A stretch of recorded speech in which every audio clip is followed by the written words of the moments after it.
Good morning, good afternoon, good evening, wherever you are in the world. Welcome back to day 2 of the Amman Innovation in Politics Forum 2020, taking place on this magnificent virtual and global stage. If you've just joined us now for the first time today, I'm Clinton de Prier.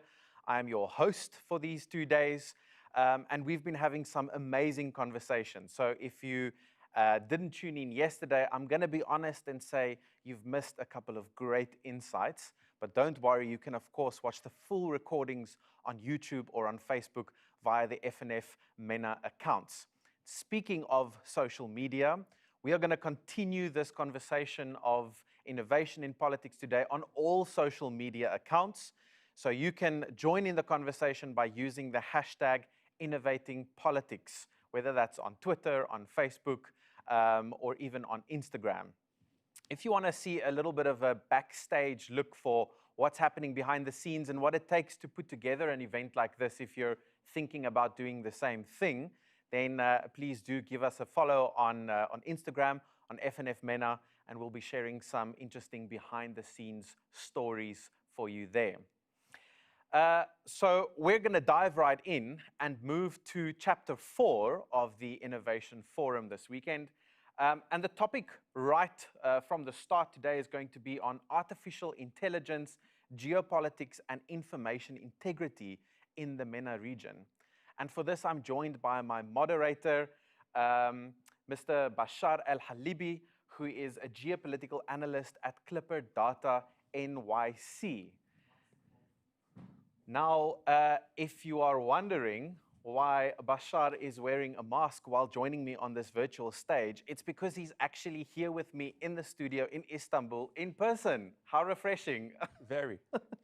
Bashar, thank you so much for joining. Thank you. I don't feel lonely anymore. I just want to ask a question before I hand over to you. So on the topic of artificial intelligence, I'll be honest, when I hear the word artificial intelligence, I feel extremely intimidated because I don't know much about it, probably than the average person has read about it. But when you think of artificial intelligence and politics, you don't often think that those two things go together. It almost seems like politics follows artificial intelligence or high tech like that, or often it stands in the way of high tech progress like that. Is that a fair assumption or not really? You know, Clinton, as scary as this may sound, artificial intelligence has become a reality in the daily lives of the people in the Middle East and North Africa region. And despite the immense potential it carries with it, it also poses major risks in terms of political innovation. Yeah. With great power comes great responsibility. And depending on how this power will be utilized, the future of the region will be molded. Yes. In the famous words of Spider-Man's Yes. uncle. I recall something like that. Yep. Well, Bashar, I don't want to have us have that conversation. I think we should get the experts in the room. So I'm going to hand over to you to introduce our panel of guests. Before I do that, I will put on my mask and I will exit with a socially distanced manner. Over to you. Thank you. Thank you. Now, allow me please to introduce our esteemed guests and kickstart the conversation. First of all, I'd like to welcome Mr. Gordon McKay. He's the head of practice for multilateral organizations at Access Partnership. Moving on, I'd like to welcome Dr. Mohannad Haj Ali. He's the director of communications and a fellow at the Malcolm Care Carnegie Middle East Center. Also, I'd like to welcome Mr. Ayman Mahanna, the executive director of the Samir Qasir Foundation and a visiting professor at the College of Europe. And last but not least, a special welcome to Dr. Ali Bakir, assistant professor at Ibn Khaldun Center, Qatar University. Welcome, everyone. Thank you. Good morning. Good morning. Mr. McKay, I'd like to start with you, please. Can you give us a roundup or an overview on the artificial intelligence situation in the Middle East and North Africa region? Well, I mean, what's interesting about the Middle East region is that I think it's been incredibly responsive to the uptake of AI.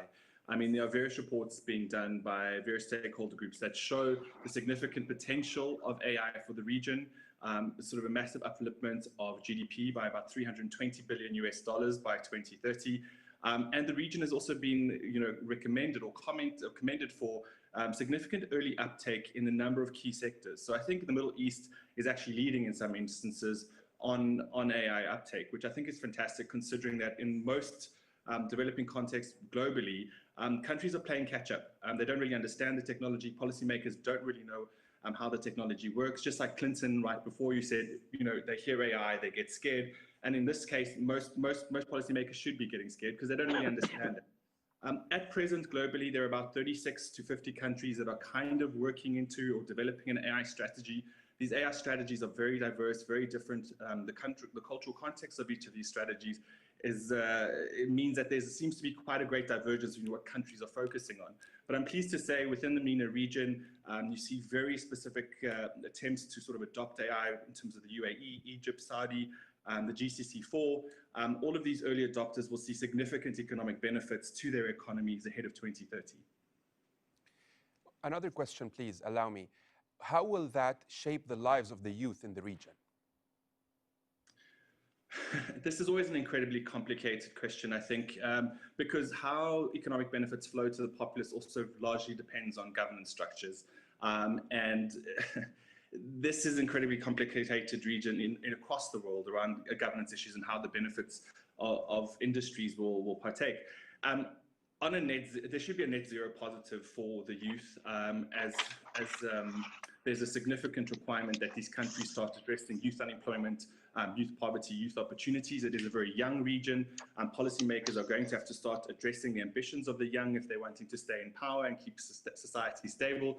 So I think there's significant potential to boost overall youth participation in the economy through AI initiatives. As you know, young people have a better response to new technologies, taking up new technologies. They're much better at it than we are, or even our parents. So they're well positioned within the economy to be responsive to changes that really do drive AI. So I think it's positive.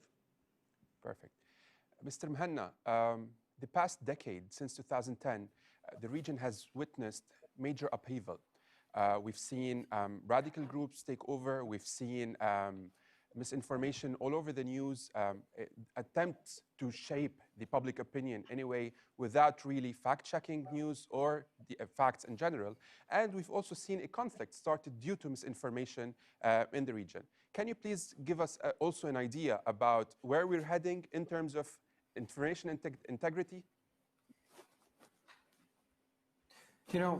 Messing with information integrity and disinformation is not a new phenomenon, neither globally nor in the region, but our region in particular is a region where, because of the nature of the regimes that often, to say the least, is very far from being democratic, the idea of manipulating information to manipulate mindsets and to manipulate people's behavior has been part of the daily task of rulers all over the region for as long as these countries exist.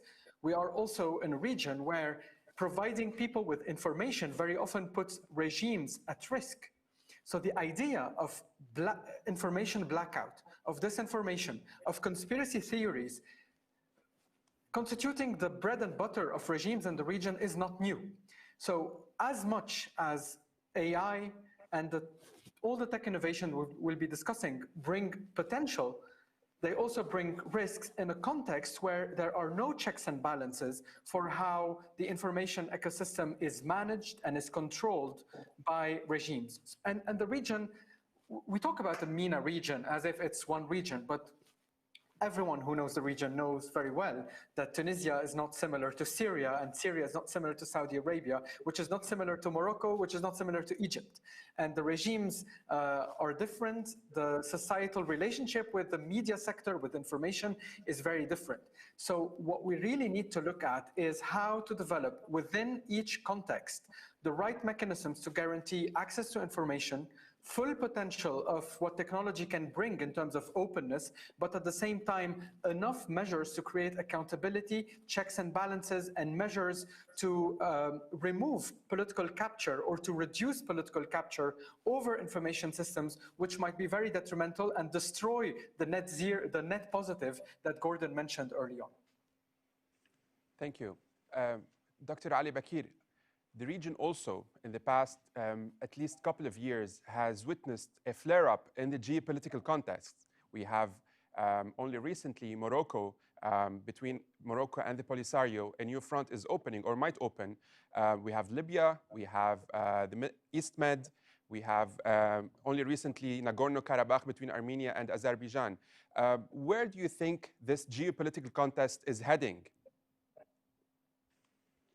Well, thank you very much for hosting me first, but if you allow me, I would like to comment on some of the talks I heard from my colleagues and also answering your question. Please. We know that many experts lately and platforms are promoting or focusing solely on the economic and business benefits of incorporating the artificial intelligence in the businesses and economy in the Middle Eastern countries. And they are even urging the governments in the Middle East to promote, support, invest, and even use artificial intelligence widely in the economy and in the business activities. And this is very much understandable given that the financial benefits of using artificial intelligence in the economy and also allowing the governments in the region to be a part or play a certain role in the global agenda in this domain. As Gordon also mentioned, they are expecting that artificial intelligence will contribute to the GDP of the countries, probably 14% of UAE GDP in 2030, 12% in the Saudi case, from 8 to 6 in the other Gulf countries, and maybe 6 to 4% for Egypt. Now, obviously, these are positive indicators and a good incentive to utilize artificial intelligence in the economies in the MENA region. However, having said this, I have really concerns about one major topic which is usually overlooked or disregarded when it comes to artificial intelligence. And this issue is related to the security implications of the using artificial intelligence by the authoritarian and autocratic regimes in the MENA regions, and also the impact of this on the human rights, the civil society, and individuals. These are very important and very sensitive issues that usually are overlooked. Now, we know that artificial intelligence technology is neutral by itself, but it is also of dual use, which means that it can be used for peaceful purposes or military purposes, for good ends or bad ends. But since this technology is involved, as you said earlier in the session, in our daily lives, in PCs, in mobiles, computers, and watches, cars, internet, Google, Twitter, Facebook, you name it, the most likely scenario is that this technology will be used by the autocratic regimes in the region to undermine democracy, to put pressure on the civil society, and also to allow them to practice social control, domestic political control, human behavior control, and also to strengthen their grip in power. Now, coming back also to your question, I think that the use of this technology can and will fuel conflicts in the region and probably further contribute to the destabilizing the Middle East, which is one of the most unstable regions in the world. I can't give examples, but maybe I will allow for further discussion, then I will come back to the topic. Thank you. Dr. Haj Ali, Dr. Bakir discussed the instrumentalization of artificial intelligence mainly in shaping the lives of people in the region, especially by autocratic regimes. How do you see that happening? Maybe we can touch on certain cases. How is it affecting lives? Also, doesn't it provide some sort of agency for youth in general that are also very experts mainly in technology and provide them with a jumping board, possibly to circumvent certain authoritarian measures that can limit their options in general? Thank you, Bashar, for this, and thank you for the speakers. I would just jump directly to the reality, which is that the investments in the AI sector and the region are mainly state-driven.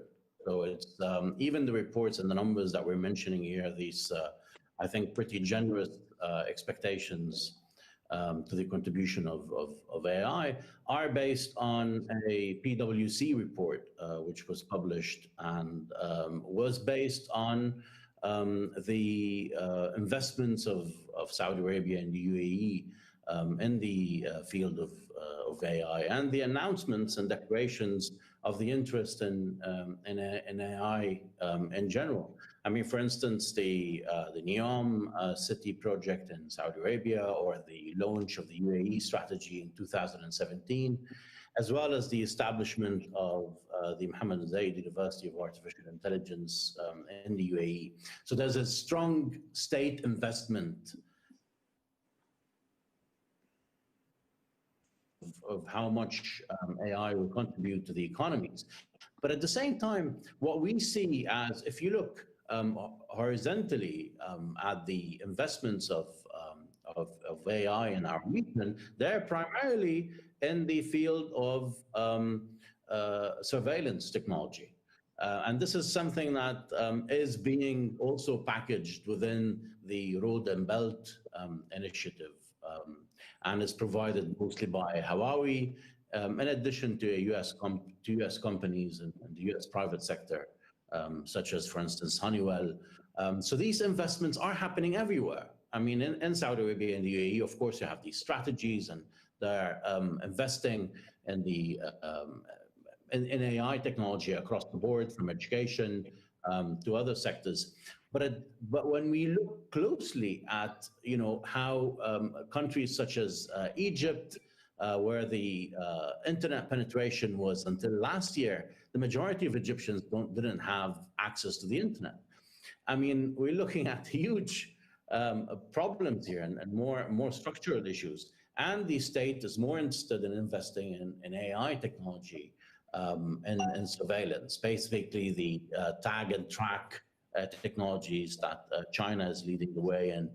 So and also looking at places such as Sudan, where the internet penetration is 30%, the government has been interested in the Chinese technology of tag and track. So I think when we look 15 years from now or 10 years from now at the AI investments in the region, they will be mostly surveillance technology. And we're talking about a region in which the income and GDP per capita is regressing in most states. As you mentioned, there are conflicts, there are major issues, and also for the first time in a couple of decades, we're seeing a large Arab political diaspora. Egypt, for instance, is losing much of its youth and much of its innovation. So just to sum it up in a couple of things, I think when looking at AI investments, we're looking at two trends. One, it's not private sector driven; it's mostly state-driven investments in this field, and it's not really opening up spaces for the private sector to innovate. And two, we're looking at a huge investment in surveillance technology, which will push hard, against any civil society spaces and close even further the little spaces that we've seen open up after 2011 onwards. So I think it just doesn't look like a great, bright AI future for the region. It just doesn't look like that. And on the contrary, I have worries about one, the ability to push back against these new technologies in civil society, given all the government repression trends that we're seeing, and two, there's little investment in widening the internet penetration or closing the internet digital gap in the region. We're looking at two different regions and these days. In Saudi Arabia and UAE, where the internet penetration is 93% and 98% respectively, and the rest of the region where, where we have half of the populations left out of the map. They have no access to the internet, no access whatsoever. But at the same time, their countries and their states will have access to AI technology, to surveillance and closed box spaces further than what we see right now. Thank you, Dr. Hajali. I've always known you to be a realist and to put things into perspective. Mr. Mhanna, I saw that you were nodding when Dr. Hajali was talking about the shrinking space for freedom in general in the region, with yourself leading actually one of the most prominent organizations that defends freedom of press and freedom of speech in the region. Can you please draw an image maybe in regards to the rising authoritarian trends? It's a trend all over the region.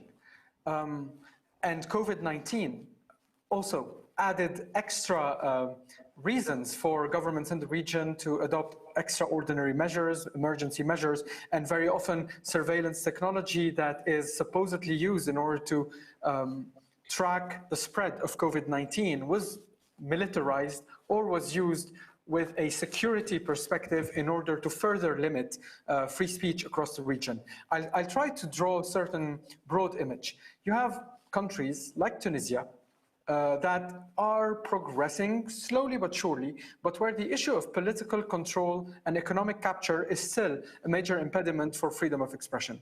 Lebanon is going in a direction that is very negative for a country that has for long led the space for freedom of expression in the region, with just at the level of physical attacks on journalists multiplied by 12 in the last year only, in addition to the use of surveillance technology and the use of various judiciary techniques in order to stifle free speech. The situation in Egypt is one of the worst across the region. Egypt, Saudi Arabia, Turkey being some of the world's worst jailers of journalists worldwide. And if you add to it the situation in countries like Morocco, like Algeria, where every development at the political or health level is an additional reason to curb free speech, then we really have a very negative picture. Once we travel to the Gulf cooperation countries, under the veil of innovation, of economic progress, the investment in the worst forms of surveillance technology that not only target their own populations, but also free thinkers from across the region who might constitute some kind of threat because of what they say, because of whom they meet, is becoming a major trend. So this is the region we live in before even we talk about what technology can bring to the free speech defenders like ourselves to open the space, and what technology also brings in the hands of the autocratic rulers across the region. So today, the space for innovation, the space to fight for freedom, unfortunately, not only is restricted locally, but the opportunities for young people who want to invest in tech for good is not in their countries. These people are emigrating to Europe, to the United States, where potentially they might have more space, because in case they want to invest in their field of expertise in the region, they are bound to work with states that not necessarily share their values and their aspirations for freedoms and more open societies. Thank you. Dr. Ali Bakir, Dr. Haj Ali talked about actually having two regions at the moment in relation or in reference to the massive discrepancies in potential or even in the powers the two regions or two countries of the regions can lead. How is that actually driving also the geopolitical alignments in the region, and is it really affecting them? What are they based on? Look, I agree with what my colleague Mohammed said, and starting from the point who's actually investing in this sector, we should ask ourselves. On the global level, authoritarian regimes are very much interested and are already investing heavily in this sector. We have China as an example, and China actually did show us what our future will be when it mass monitored its citizens during the pandemic times. Tens of millions of people were monitored with all their indicators and sensors directly uploaded to the government's monitoring systems. And China also is creating a program or application in order to human controlled behavior and practice political control over its citizens. Russia is another example where the Russians are increasingly admitting the importance of this artificial intelligence sector. And the President Putin, I think he openly admitted that or stated that whoever controls the artificial intelligence will rule the world in the future. So coming to the regional level, we have countries such as UAE, Saudi Arabia, Israel are the main players in the artificial intelligence technology right now. Some of them are already technology producers, such as Israel, and the others are mainly either investors or technology consumers, such as UAE and Saudi Arabia. We have also Iran, which is reportedly will be working with China to enhance the use of artificial intelligence in the local domain in Iran in the future. So these countries have used and abused artificial intelligence in a way that affected our real life and also the geopolitical situation. This is mainly because, not only because of the monitoring technique, which my colleagues also mentioned or explained, but also because the artificial intelligence is closely connected to other phenomena, such as disinformation phenomena, for example. This disinformation phenomena has roots, of course, in the Russian propaganda that aims to achieve political goals. The term itself was coined during the Soviet Union era, and it was essential part of the KGB doctrine. So in this sense, the artificial intelligence can be used to create information, misinformation, or even manipulate the already existing information in the public sphere in a way that aims to influence the perception of people and also to influence their judgment. And this goes also to decision makers' role, actually, not only in the region, but outside the region. So we have witnessed that Russia, for example, used this technique to influence the results of the 2016 presidential elections in the US. Also, China, Russia, and Iran used this information technique to spread and promote conspiracy theories regarding the COVID-19. And in the MENA region, in Gulf region particularly, at least in one case, the use of artificial intelligence and information would cause a real war in real life. You know very well that the 2017 Gulf crisis started with disinformation campaign and cyber war campaign against Qatar by Saudi Arabia and UAE. And we are in UAE in particular, they are using the artificial intelligence techniques and technology in a way that really affects the geopolitical situation. For example, they are one of the latest examples of their spreading disinformation and misinformation to affect the political situation is their attempt to insert Turkey falsely but deliberately in the Yemeni crisis to divert attention of the catastrophes they have created there during the last 5 to 6 years. So I think this is a very serious issue and should be also addressed properly. It's not taking its share from the discussions between experts, but hopefully with you and the colleagues such as you, this topic can be discussed thoroughly and fully. Thank you. Mr. McKay, first of all, we can see that there's a huge discrepancy between different parts of the region. However, we see, or it has been addressed that mainly Russia, Iran, and China have meddled using artificial intelligence and misinformation in the region. However, did the West as well, or what constitutes the Western hemisphere, I'm talking about the European countries or the United States mainly, also engage in certain actions or empowered certain possibly personnel, regimes, etc., in their quest for this regional hegemony in this geopolitical contest? I think a very difficult question, but I think I just want to address one point. Well, the first point, I think, you know, when we look at the influence of sort of social media companies within the region, I think largely, I think social media companies have by and large failed over the last 4 years to kind of understand how disinformation is being spread, or their platforms are utilized for that. And that's been an incredible negative. We saw that in the 2016 US election, which was just referenced. But on the flip side, we do see, and you know, I work quite closely with a number of sort of social media clients that are incredibly conscious of the need to manage their social media platforms in a way that does try to address these sorts of uses of their medium to kind of spread disinformation. And I think they're getting better at it. They're not quite there yet. Facebook, TikTok, Instagram, they're nowhere near where they need to be, because obviously in the West there's significant issues around freedom of expression, what constitutes freedom of expression, freedom of belief. So it's very difficult to create regulation around these sorts of issues. But I do think that we've seen on the positive side that these sort of platforms are starting to engage with the disinformation agenda. They are significantly interested in understanding sort of data integrity and trust. And that's being driven because consumers are demanding that of these platforms. They want to know that these pieces of information are fair. And I think that's an upside. That's a counterfactor. That's a commercially driven relationship between sort of consumers and businesses that are trying to push for better data integrity in the platforms that they utilize. And I think that would play out in the Middle East as well. And I think that's a really positive situation.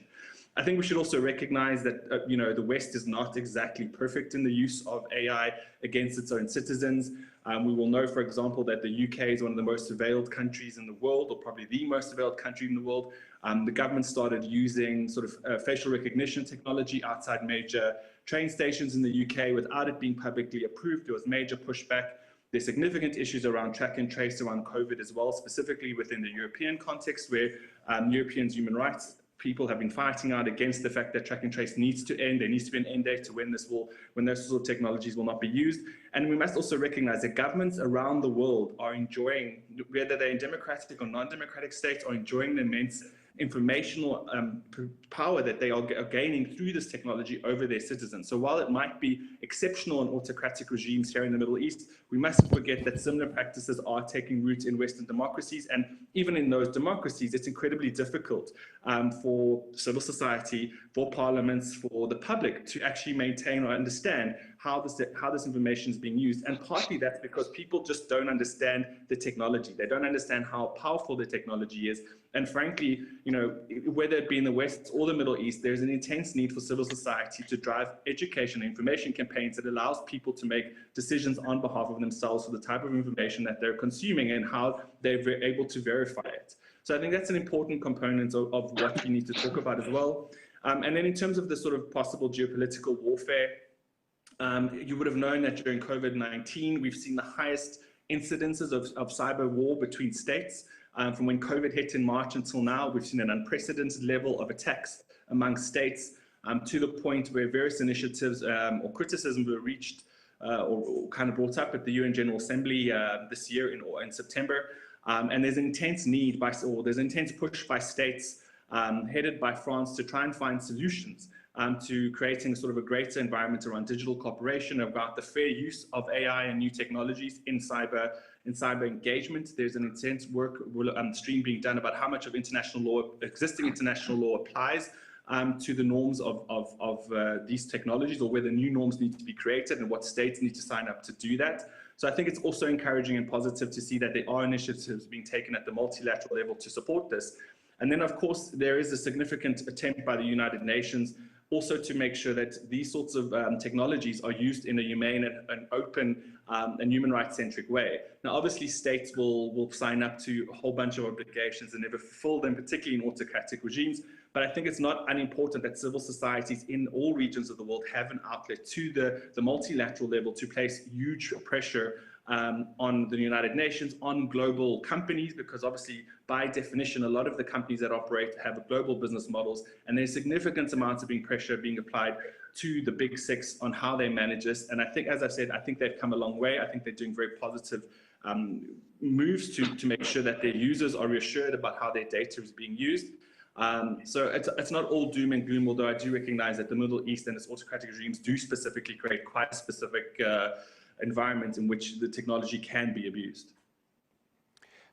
Speaking of civil society, Dr. Haj Ali, I'd like to ask you, given also that you're an active member, what are the prospects of civil society? How will they be able to shape up the current coming days, at least in the near future, given the different challenges also the regimes are facing? Yes, I mean, I think the major challenge right now is to push this issue to public debate. So have clear transparency, demand clear transparency from the government to what it's doing. For instance, in Lebanon, we've had quite a drive of new surveillance technology, cameras being installed everywhere in the past 2 years. So the question is, we need to ask about what are these, what do these technologies entail, and what is the role of the judiciary in this new technology? That's on one hand. On the other hand, I think the most significant push is to say, this surveillance technology and the collection of data on citizens, the facial recognition data, and whether the iris technology that we're seeing being deployed in different contexts, is that we need to see what is being done with these databases and how they're used, and how artificial intelligence would be useful in analyzing these large data sets. So I think these are important, and also looking at the different interior ministries in the region and how they're sharing information. I mean, you have to remember that while the Arab League is mostly dead, Arab interior ministers do communicate with each other. They enjoy good relationships level in that sense. So there's a communication and there's sharing of intelligence among these different countries in the region, and I think we would have a kind of a symbiosis of all of these large data sets and trying to apply all of these really quickly. Like, for instance, I'll give you an example. There were a number of wanted Egyptian, some of them are fugitives and some of them are basically dissidents in Lebanon, which were quickly found, and many of them were provided to Egypt. And so I think these two issues are always important, and we need to push them out in the public debates. I mean, this is one thing we can do as civil society activists and also shapers of public debate to a certain extent. We need to push these out in the open and have an honest discussion about it, and try to bring some awareness in the public about how significant and how these developments might impact the daily lives of people in the region. Mr. Mhanna, we see that, as Dr. Haj Ali referred to, a huge synergy, let's say, between the different autocratic regimes in the region that are instrumentalizing artificial intelligence. However, speaking of civil society actors, is there any kind of cooperation between them?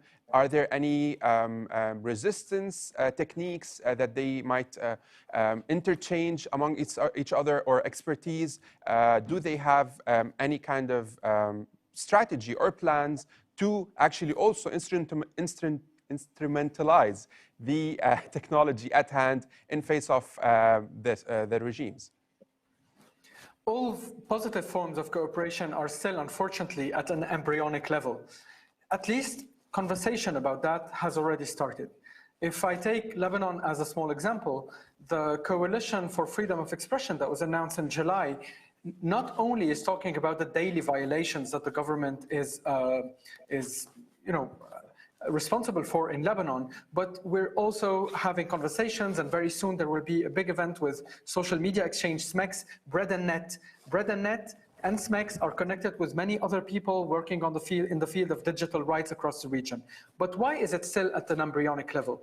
Because we generally, although there are a few exceptions, as civil society organizations are not, in my opinion, literate enough in this field in order to have meaningful conversations, not only with our governments, and probably this is a close track, but to engage in the global conversation globally with the big tech and with peer organizations in the Western Hemisphere that have already engaged in the conversation. So there is a very strong need to get more literate, and that literacy doesn't remain restricted to organizations like mine that deals with freedom of expression or the ones that deal with technology. The use of AI in the field of public health, in the field of environment, in the field of urban studies and urban planning exists all over the world. So it's a wider understanding of the potentials that is needed in order to focus, in my opinion, on three main fields. The first one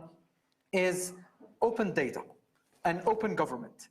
Most government in the region, as Gordon mentioned, signed declarations and actually also commitments related to open government, open data, including the Sustainable Development Goal 1610 in particular, related to access to information.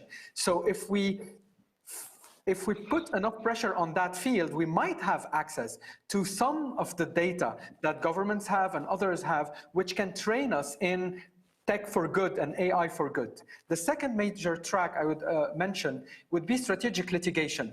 Laws in the region are still far behind, and we're not expecting legislators to understand the field and define laws in general. However, there will be, and very soon, litigation issues related to the use of AI by public or private sector. We need the lawyers and the judiciary to understand what it means. And using judiciary in order to get some legal precedents and rulings that might actually put us on a relatively more positive track. And the third element is related to misinformation, is how to make sure that organizations across the region dealing with freedom of expression and media engage with one initiative in particular, which is the Journalism Trust Initiative that Reporters Without Borders, specifically the German chapter, has championed all over the world, which is how to guarantee that media organizations and information providers adhere to some standards of quality information, of trustworthy information, which can be integrated in the algorithms of search engines, of Facebook, etc., which can actually balance the fight with misinformation, not with boosting or more manipulation, but just by increasing the visibility of quality information. There are so many other things to do, but if we focus on these three things first, in my opinion, more focus on open data and access to information, more focus on integrating smart people within the judiciary in the conversation, and third, the Journalism Trust Initiative, in conversation with the big techs, we might be moving closer to the positives that we started the session listing. Speaking of that, Dr. McKay, from your personal experience, how possible it is to actually reverse this trend of doom and gloom in the region? I think the region is going to have an uphill battle, but I do feel confident that having seen what's sort of happening across multiple jurisdictions around the world, particularly in Western jurisdictions, there's been a significant pushback by civil society, by individuals. The whole phenomenon of techlash, I think, has been a very healthy demonstration that individuals and civil society have a meaningful role and ability to push back on the use of technology in negative ways. And I think it's a really positive thing. I think it's a positive thing for the entire ecosystem. And what we are seeing from a commercial perspective is a high level of responsiveness by tech companies who are critically aware of the need to maintain a relationship between them and their users around being able to seen as integrous, being fair. These are basic requirements of we as citizens that we have of the services that we use. And I think largely commercial entities, are moving in the right direction. They're making the right noises. They're looking at creating, while the model is still very much based on self-regulation, there's increasing engagement between, for example, the Big Six and governments around how they can find regulatory models that will support open, transparent governance structures, the open and fair use of these technologies. And I think that as that happens increasingly around the world, more and more pressure will be placed on the Middle East governments to do the same thing. Also, I'd like to point out that in many cases in the Middle East, yes, there is a huge investment in surveillance, but there are also investments in non-surveillance sort of technology forms. And companies that are engaging with the Middle East bring in part some of the open values in some regard to the work that they do. And so I'd like to say that, you know, the kind of technology introduction into the region will shape the technology, but they'll also be shaped by the providers of the technology. There's a mutual exchange there, and we shouldn't underestimate the power of that mutual exchange, because companies do bring certain values that they have with their shareholders and investors, and they do bring that into the environment in which they operate. And I think that's one of the positive instruments that can be leveraged as well. I don't think, I mean,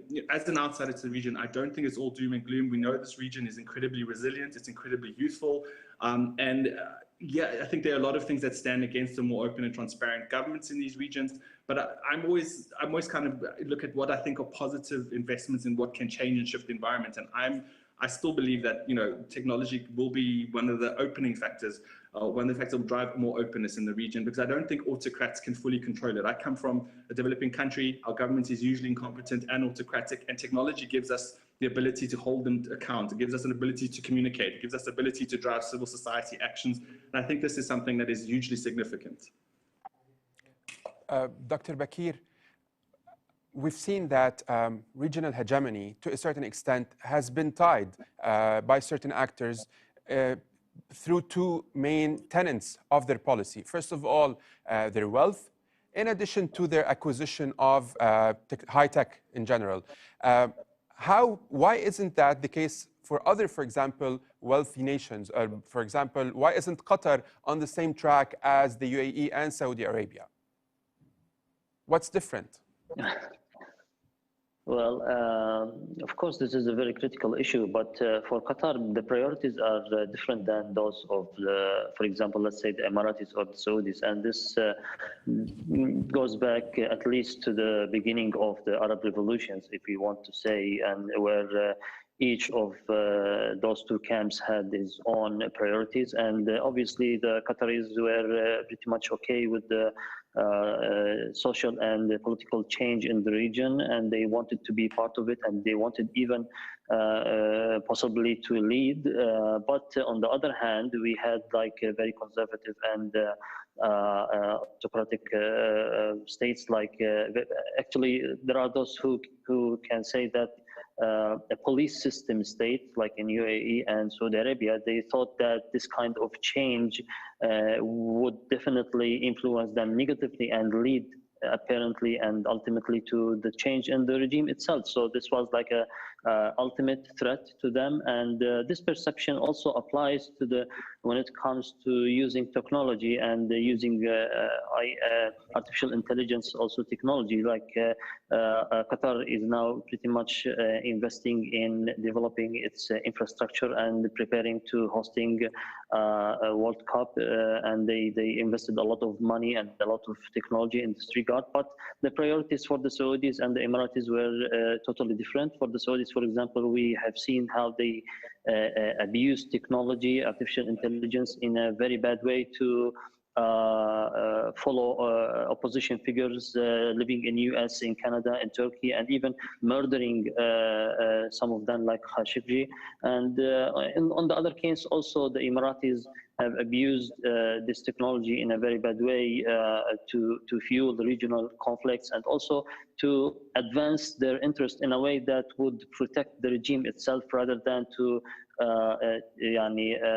push the society ahead in using advanced tools. So this is, of course, it's just an example, and we have a lot of examples in the Middle East. And I really want to note also that we should take in consideration not all MENA countries have the same abilities to either invest in artificial intelligence technology or buy it and use it. We have a huge gap between countries who can comfortably invest and buy and use artificial intelligence technology, and others which cannot at all. And this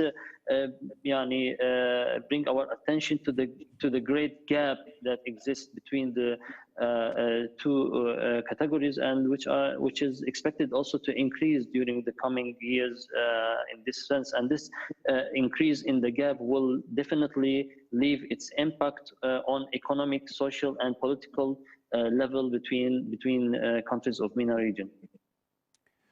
Thank you. Before bringing our audience on board, obviously we have quite a few questions to ask for our speakers. I'd like to ask you if there's a point you'd like to raise before we actually start the rounds of questions. Anyone?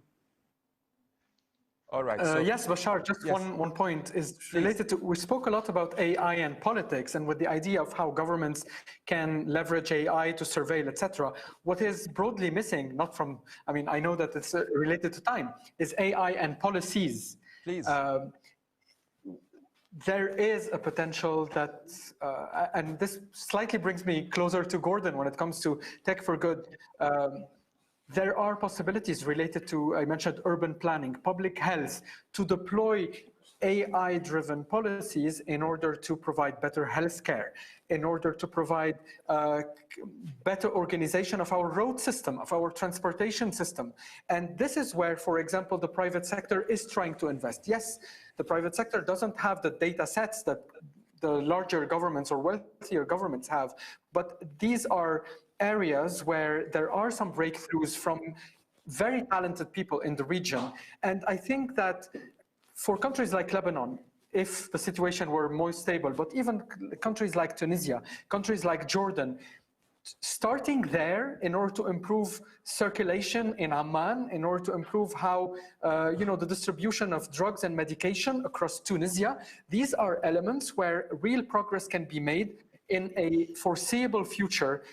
And at the same time, involving people from the private sector, from civil society in monitoring how it happens can provide us with enough tools, exercises to get better at more complex things. So let's not completely forget these trends, try to invest in them in order to create some positive examples and not remain stuck to the very negative and worrying surveillance trends that we very rightfully outlined, but we cannot say that they are the full picture. Maybe they're 80%, but let's not lose sight of the 20% positive trends that might happen at the policy level. Thank you. I can assure you that you're going to win a lot of fans having mentioned circulation in Amman and real policies for that in Jordan. Anyways, let us start with the questions. Sorry, yes? Yes, I just want to stress one point if I can now. Please, be my guest.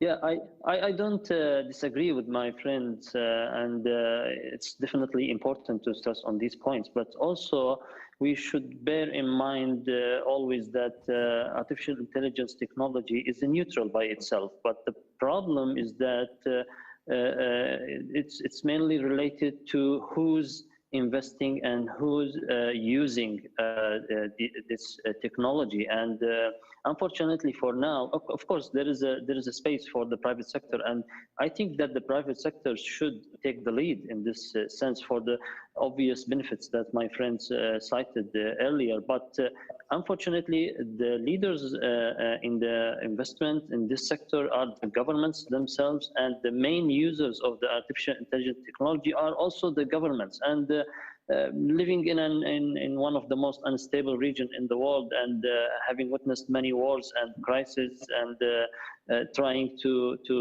crack down on the civil society and to strengthen the autocratic regime's powers, I'm really skeptical about the future. Although I would like to be optimistic, and I definitely agree with the prospects of and the implications of using artificial intelligence technology in sectors like health, like agriculture sector and industries. I totally agree, but also we should not forget that for now, at least, the autocratic regimes are the ones that are mainly benefiting from this technology in this particular part of the world. Dr. Haj Ali, you're back with us, right? Can you hear me? Dr. Haj Ali? Okay. Then I'll proceed with the first question to Mr. McKay. It's the natural stupidity of internet and electricity provision in Lebanon that is prevailing right now and probably preventing Mohanad Haj Ali from joining. Absolutely, and unfortunately. And this is the gap I have talked about between some countries. We are seeing it right now. Yes, that's an Exhibit A for all our audience. Mr. McKay, a question for you. Can we expect a technological pushback where certain types of technology will be banned? And is a ban like that even possible to put in place? An interesting question. And I'm not quite sure what. And one issue, please, I'd like to point. For example, there's also a ban or a censorship that these technological or technologically advanced mega companies are imposing on probably powerful people in the world. And we've seen it, for example, with the US president or the exiting US president during the elections. Yes, if he ever decides to leave. Talking about democracy, an interesting one to keep an eye on. And autocrats, we should broaden our definition of what an autocrat is. I think in terms of making certain technologies illegal, I'm a former policymaker, and I can tell you that the understanding of digital in the broadest sense of the word is poorly understood by policymakers. So what we are seeing as an interesting trend is that multilateral organizations like the United Nations are asserting themselves very heavily on digital policy. The United Nations is trying to become the foremost platform in which states discuss digital regulation, because as you know, digital regulation by and large happens in a decentralized manner. It's kind of under what we call a multi-stakeholder model, where government is only one element of the regulatory model. There's sort of a civil society, the sort of business sector, and that has worked as an internet regulatory model for the last 15 years. And there's an attempt by states to assert their bigger role for themselves within this multi-stakeholder model, to push for more multilateralism as opposed to more multi-stakeholderism. And I think what's important is that we, as countries, as individuals, that we make sure that the multi-stakeholder model retains its influence over internet governance, because it involves a massive amount of civil society and kind of civil society influence over sort of any regulatory models that will potentially regulate these sorts of organizations going forward.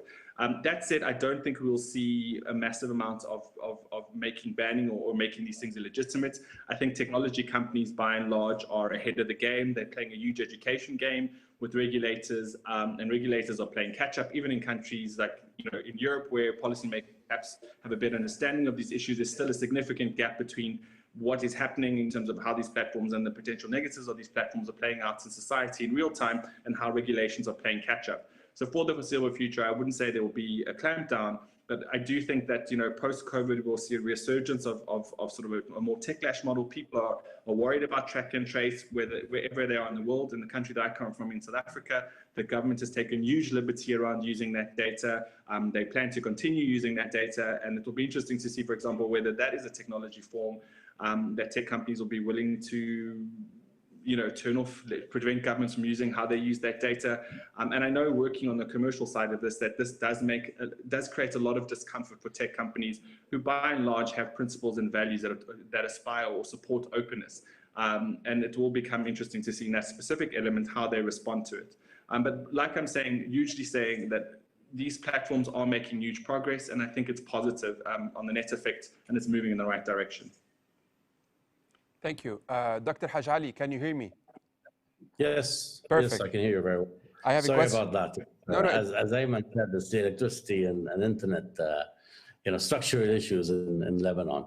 I would just weigh in, with a couple of positive points on the positive side of AI, and how could it be useful in basically developing our societies. I think the two initiatives launched in the UAE, one which is the 1 million Arab coders, and this basically is a very ambitious state investment, but I think it's a useful one in the sense that it would propagate the knowledge in this field and wider than the UAE itself. It would just expand the pool of knowledge in this field across the region. And secondly, I think investing in long-term, specifically the specialized universities and departments looking at AI and these technologies. Generally speaking, I think this is useful and will my hope, going back to what Gordon said about these companies in the private sector having this culture of openness and pushing forward that, this is something that is very interesting because the private sector in Lebanon, and not in Lebanon, but across the region as well, is very political in the sense that there's strong state control of the private sector, and there's also so many links between the state and the private sector. Given all the controls in place. So, one thing that the internet is doing at the lower level, not necessarily in regards to AI, but something that I've seen in Egypt in particular, that some of the startups are embracing that culture. And, the startups are breaking also the iron wall in the private sector. Of course, these small startups will not become massive corporations, given the state control of the private sector. But at the same time, it's a break in the wall. It's a hole in the wall. And I think that could be promising if we push it forward in terms of changing how the private sector works and finding some sort of little microcosms of independence within that private sector. I think this is promising, and I saw some examples of that in Egypt that specifically in Alexandria, which I found to be interesting and unusual in the private sector. Well, Alexandria has always been a breath of fresh air in the region and on the Mediterranean. Dr. Ali Bakir, I have a question for you. What is the impact of the tech race between the US and China on the region, and particularly political stability, where countries feel pressured to pick a side? And I would like to raise the United Arab Emirates as a case study in that. We see that recently they've normalized ties with the United States' top ally in the region. At the same time, the UAE is actually top 2 trade partners in the region with China. How are they striking this balance? And do countries of the region have to pick sides moving forward? Well, this is a very critical question. I think that the competition between US and China on this level is huge, and more and more governments around the world are really worried about China's ability to use and abuse artificial intelligence technology in military domains other than the economic and political domains. So this is a very sensitive issue, and they think that there is no way currently to stop the Chinese progress in this domain. We have seen that Trump has tried to put massive pressure on China in order to slow down its progress in the G5 technology around the world, and also put pressure on the US allies in Europe, in Turkey and elsewhere to try not to use Chinese technology on this level. But obviously, yes, the UAE example is a very controversial one, because I have not heard of real pressure that have been put from the United States on UAE to push it to choose sides. Probably, maybe the US thinks that despite its potential, but the UAE is still a very small market comparing to other markets of the world, and it might not constitute any challenge or threat in this regard. But I think that as long as the problem between US and China exists, and now the relations between the two of them are at the lowest point since Nixon. I think that this trend might continue in the future with different intensity, and the U.S. will be willing to put more pressure on its allies, and eventually it will come to the Gulf region also. Now, the Emiratis have been trying during the last couple of years to diversify their relations with the great powers. They open channels with Russia, with China, with India, and they are trying to probably make a balance. But we all know very well that Gulf countries are mainly dependent when it comes to security and technology on the US, and they cannot just simply abandon this and rely on other states. So I think that the pressure will come sooner or later on the US allies to choose, especially in sensitive matters and arenas such as the artificial intelligence technology.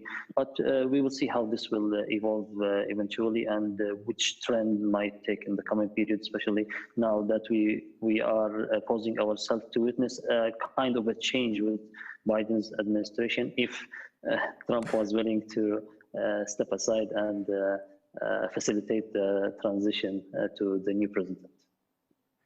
Thank you. Mr. Mhanna, that's a question for you.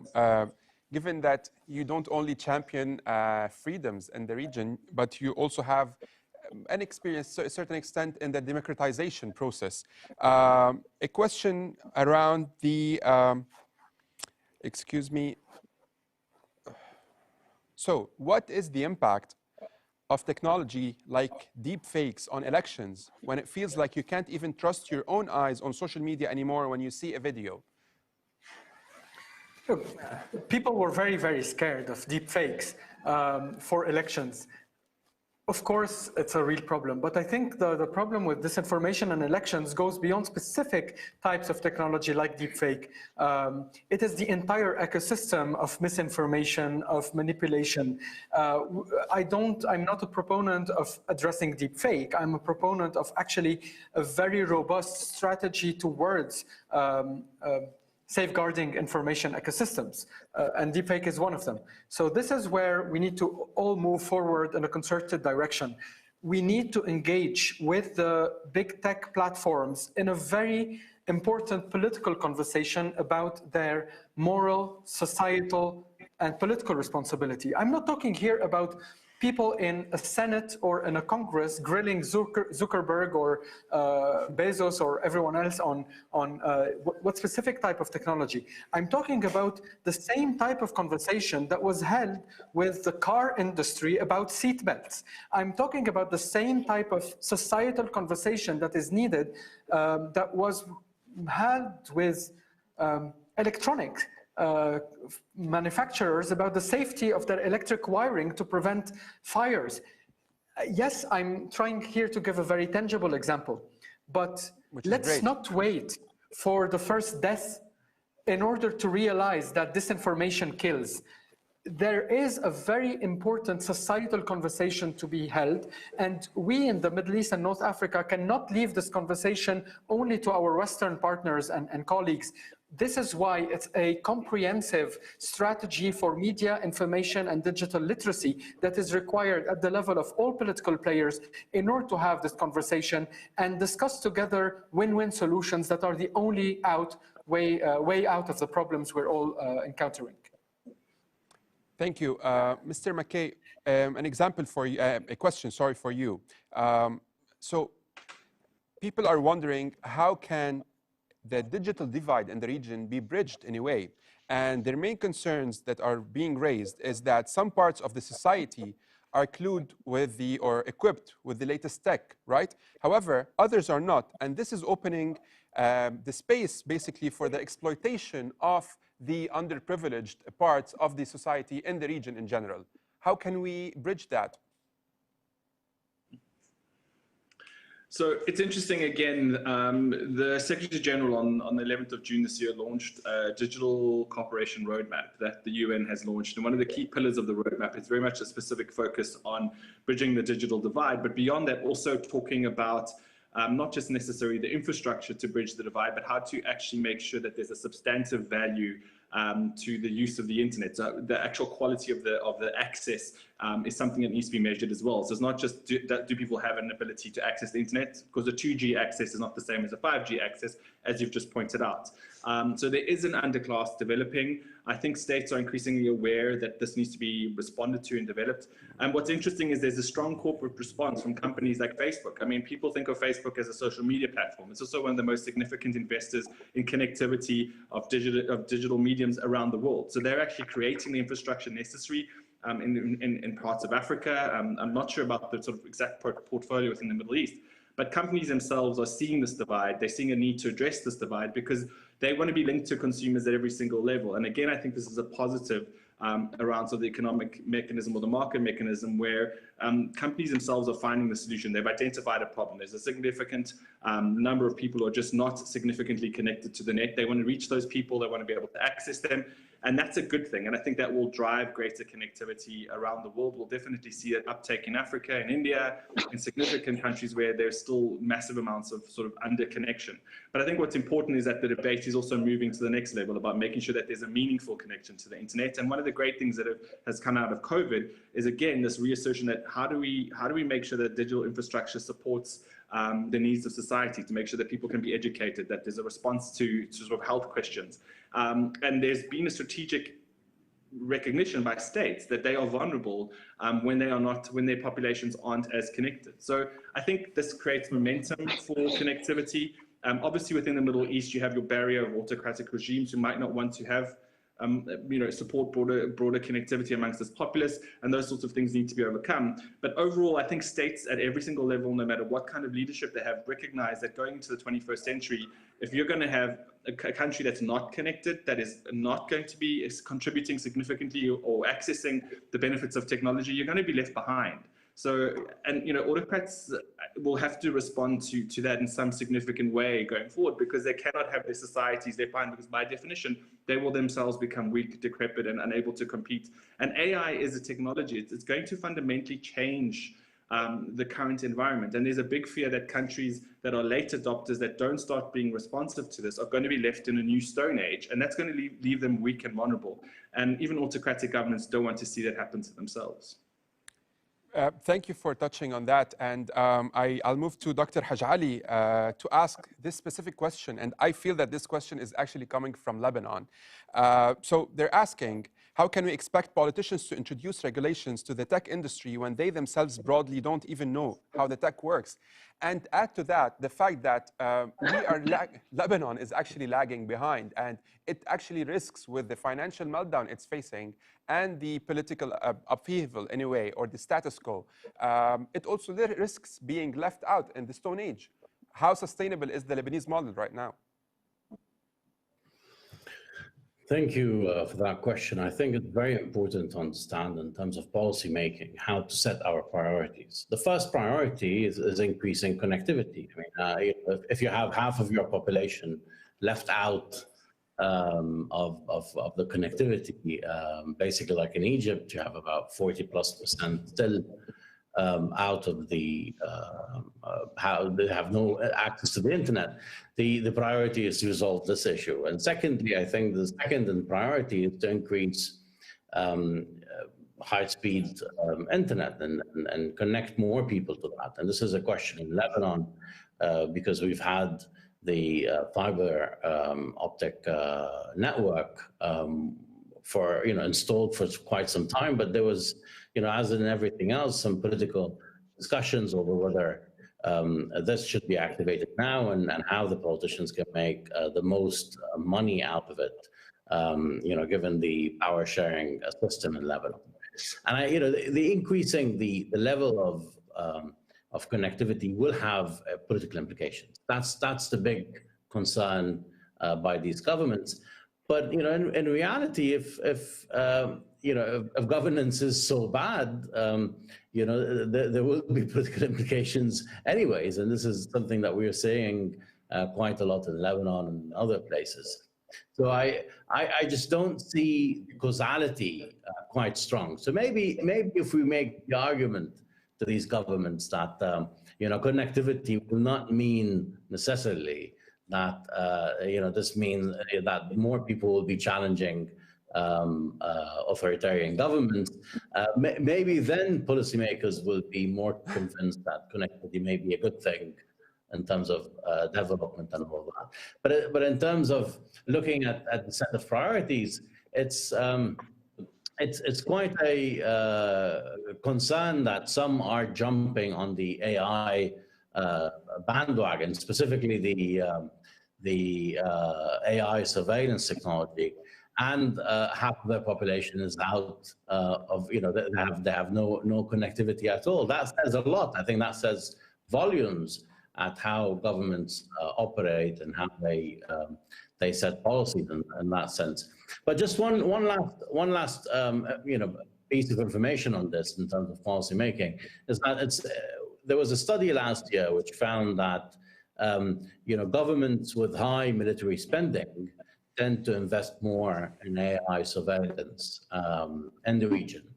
And if you look at the GDPs and how these priorities are set, there are quite a lot of military spending states with very low internet penetration levels, such as Sudan and Egypt. And Sudan, I think, is about 30% internet penetration, which means about 70% of the population has no internet connectivity. But at the same time, they are interested in investing in AI surveillance technology and acquiring that with the help of China, of course, given the Belt and Road Initiative. So the big question is, how do we set our priorities, and why are we seeing this AI investment so early, given that we still have these two big blocks: one, internet connection for the population, and two, increasing the speed to certain levels. Because even if you have internet connection, and it's not really good enough for you to stream videos or basically reliable internet, how can you operate a startup, for instance? And that's a question which has been asked for Egypt, which has made some advances in that regard, specifically in urban areas. So I think priorities are important, and definitely the underlying big questions are political. Thank you. So I received this question that asked about the utilization of AI against actually autocratic governments to expand democracy and freedom, but we're not going to answer that. I'll wrap up the session with Mr. Mhanna, possibly to give us an idea, the audience, on the possibility of protecting ourselves in this day and age. How can we do that? I go back to maybe the key word that I wanted to repeat today: literacy. And today, like Stone Age is not having access to real, fast, good quality internet, being illiterate means not being aware of how our life online shapes up decision-making, shapes up our own behavior and the behaviors of others. And it's a key word. Unfortunately, it is very often used as a just buzzword. Everybody talks about media information literacy, but nobody is really giving it the real means to be deployed. In 2019, $159 billion were invested in overseas development aid. $159 billion. What has gone to media and information literacy is not even 0.5% of that amount. Wow. And everybody speaks about media information literacy as the way to fight terrorism, as the way to fight disinformation. So let's put the money where it should be put, and let's think of ways at every level, at the level of civil society, at the level of education systems, where issues related to digital hygiene, to understanding of digital rights would be at the very core of what people learn and how people learn it together. Very soon in Lebanon, we're releasing our report on what Lebanese people know about their digital rights. This is also a conversation we've had with multiple segments of the population, and we hope to conduct the same type of study across the Middle East and North Africa, because only through data we will be able to know how to focus our policy making, how to focus our policy initiative. So this is what we need: real understanding of the situation on the ground and real investment in media, information, and digital literacy. Thank you, Ayman, and I trust your intentions in positively using data in general. Thank you, everyone. You'll be watching us. Thank you for all the speakers for your time, and thank you for our audience who listened to this panel. Also, I'd like to thank FNF, Mina, for the effort in putting this forum together. This highly insightful forum, much needed by especially the youth of the region. And I would like to thank especially the organizers who have put so much effort into making this happen. Thank you so much and have a lovely Sunday. Thank you. Thank you. So before you go, Bashar, Yes. Firstly, thank you to you also for leading such a great, I can take this off. There we go, and then you can hear me clearly. Please. I think there was an immensely insightful discussion, particularly for someone like me who, I mean, that's not my realm of expertise, right? So it was fascinating to also hear the questions from the audience, the kind of bread and butter things that people worry about. Is my data safe? How can I protect myself? How can we expand freedom by using these things that seem very high, convoluted, and up and out there? And I know that through the company where you are at Clipper Data, you actually make use of algorithms and high-level tech to help sustainable shipping, for example. And I thought that that might actually be a very good thing. If you can tell us a little bit about what is some of the work that you do and how you use the tech to your advantage to help sustainability in the region. So at Clipper Data, what we basically do is monitor the flow of crude and other commodities around the world, first of all, to ensure the safety, in addition to track trends, economic mainly trends, trade trends between different countries. And surprisingly, this brought to my attention that no matter what you hear on the news, or whether through disinformation campaigns, you have trade ties and economic ties between many countries that seems to be in a rivalry. So this helps a lot. It also helps the fact that you maintain to a certain extent the safety of the thousands or possibly more, hundreds of thousands of vessels roaming the world, which actually ensure the livelihood of people all around the region, from wheat to soybeans to crude and what have you. That's fascinating. I mean, also a good example of that, it makes it for me a little bit more tangible to understand how technology and algorithms and what all these things, how it can be used to actually achieve something sustainable. I'm sure it also adds to stability in the region if people know that trade takes place. And I think it also helps us make sense a little bit more of the noise that we also hear from the news. Or filter it out, actually. Yeah, and filter it out. That's exactly it. There's such a disjuncture between what we see on a daily basis in the news and social media and what we are bombarded with, the threats there. It's almost reassuring in a way to know that data and that technology is also being used in a very progressive and stabilizing way. Through the work that you do. One last thing, I really hope that, especially in this region, youth focus mostly on utilizing this data as well to champion the cause of climate change.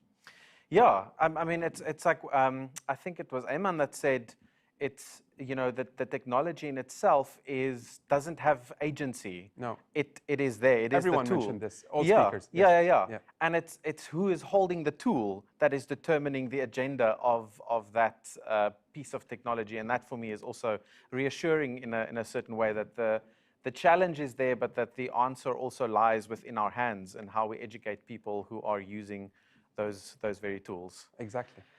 Thank you very much. Thank you. That was enlightening, and I'm sure everybody watching this also found that enlightening. And thank you also to you for moderating such a great and very intense conversation in an accessible way. Thank you, and keep your masks on in public, please. Yes, and then I'll step forward, and then you can socially distance exit. So, Before we actually move on to our final chapter of AIP 2020, we thought we would give you a little bit of a recap of what was already discussed yesterday. We saw many people sending in messages. Is there going to be a highlights reel, or is there a way that we can summarize the whole day for them? So, again, our philosophy is give the people what they want. So we want to give you just a short recap of what was discussed yesterday before we move on to the final chapter. Just give you a little bit of a sneak peek, almost a taster if you wanted to go watch the full-length videos that are, of course, available.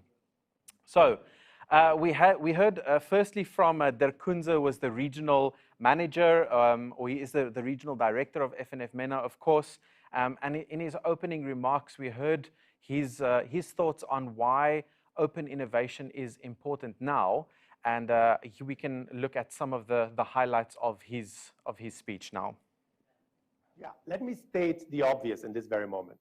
After the experience we all went through in 2020, we all know one thing for sure, and that is that nothing is and will be as it was before.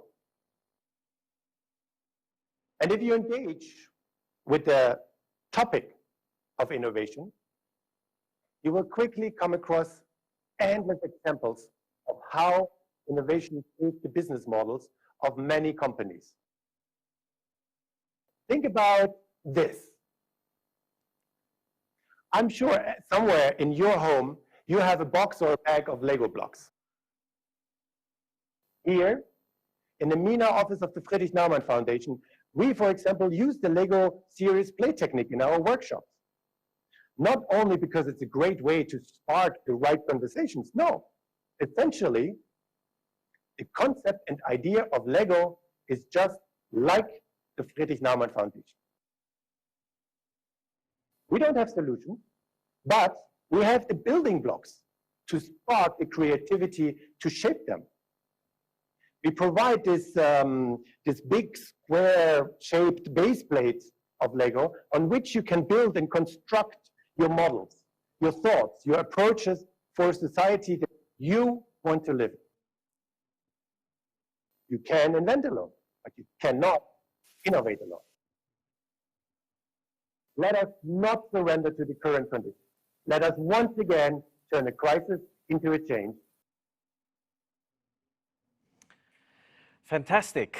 Then straight after that, we heard from Yara Azma, who's the regional strategy manager, and she shared her thoughts with us about what does it take to create the innovation nation that FNF MENA is trying to create in the region, and also what it takes to bring an event like this, make it a reality. Dear friends, you are one click away from the Amman Innovation in Politics Forum immersive experience. We all had Zoom fatigue, I know. That's why, through a high-end technology, we were able to bring to you high-caliber speakers on one stage. From Jordan, Germany, South Africa, Lebanon, Romania, Taiwan, Morocco, Turkey, Egypt, the Netherlands, the UK, the US, Switzerland, Belgium, Spain, and Austria. From their comfortable home, our dear speakers are teleported to the virtual stage of AIP 2020.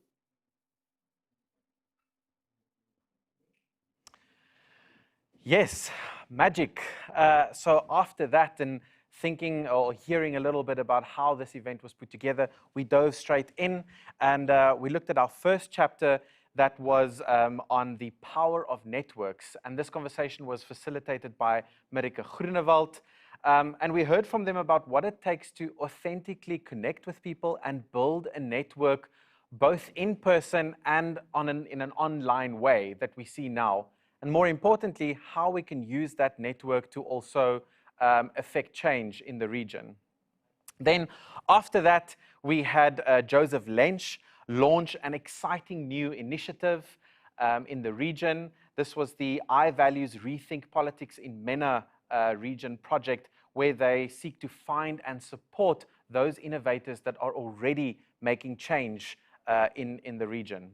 Following that, we took a deep dive into chapter 3 of our forum with Suad Adnan, and she spoke about unpacking the challenges and also the opportunities that lie in the strategic partners or partnerships rather in the Mediterranean region.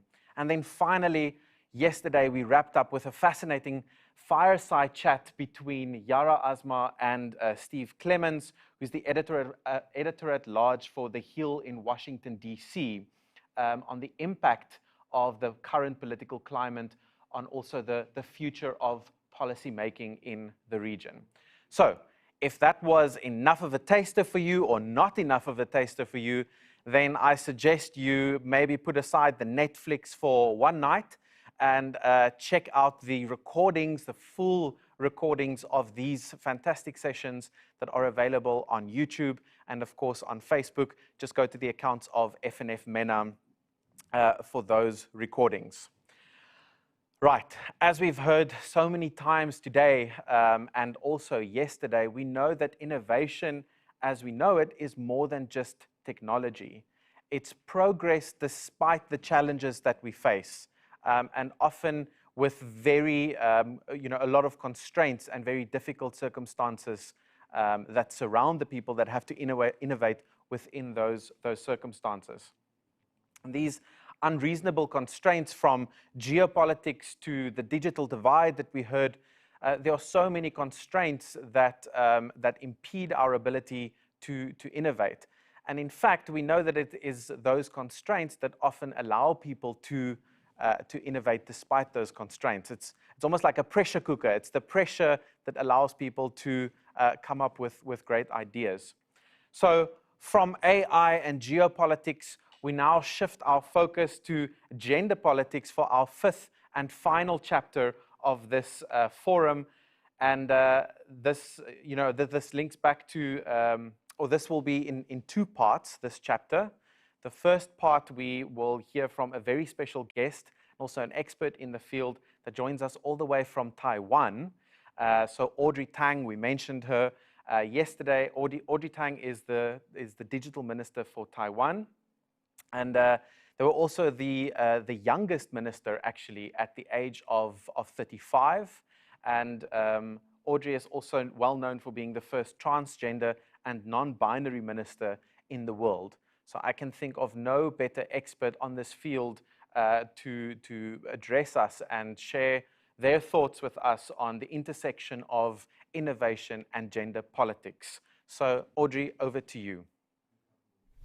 Dear friends, it is an honor for me to participate in the second edition of the Innovation in Politics Forum, organized by the Friedrich Naumann Foundation, Middle East and North Africa. Despite the difficult times facing humanity, 2020 has granted us many opportunities. The opportunity to connect, regardless of the lockdowns.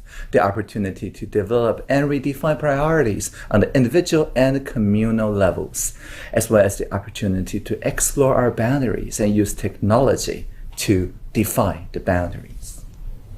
2020 has granted us the time to advance and to progress through innovative means, and technology shows its ultimate potential to change our lives for the better. On the political, economic, and societal levels, innovation is now the cornerstone for change. Both as an individual hacktivist and also as a minister, my life has always been driven by the spirit of breaking entrenched structures, but building them anew in a way that's horizontal, crossing fixed vertical lines, making sure that the seemingly impossible possible, and also fun. So more often than not, I found that structured ideas could be changed. If you think about the lines, these were not as fixed as they seemed initially, and the impossible didn't have to remain a dream.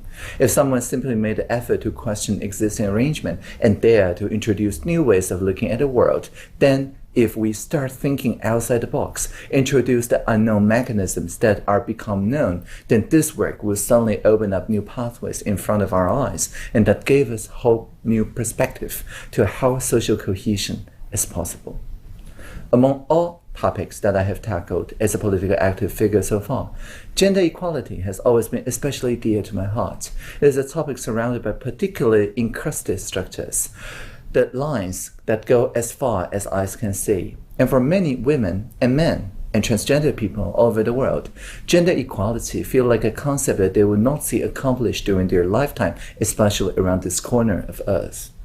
However, achieving gender equality in its entirety may not be possible in most of the countries if we act alone, but we can act together to introduce innovative policies that remain to be designed, and we can develop and bring forward by creative researchers, civil society organizations, and politicians that can help us alone. In my view, a cornerstone for developing and promoting such policies are those very technological innovations that enable the politics and the civil society members to work together and find joint solutions, common values out of varying positions. The social innovation for people's participation in decision-making, to me, is as democratic and as liberal as it gets. Democracy itself is a technology, and if a democratic government can find in itself to trust its own citizens, open up its own structures for the population by means of technology, incorporate them in the agenda-setting process, then this can be a perfect example of how innovation can be a tool to connect citizens with governments. Because my firm belief is that citizens are always the best social innovators. The wisdom is at the edge. If the democratic institution work in a transparent, participatory, and accountable way, then digitalization can be very powerful to break the trends, increase awareness, access, and inclusion of opportunities, especially for social groups that are currently experiencing marginalization. In Taiwan, we have dedicated ourselves to bring technology into the space where the citizens live, rather than expect citizens to enter the space of technology. Broadband, as a human right, is at the core of the government's policy.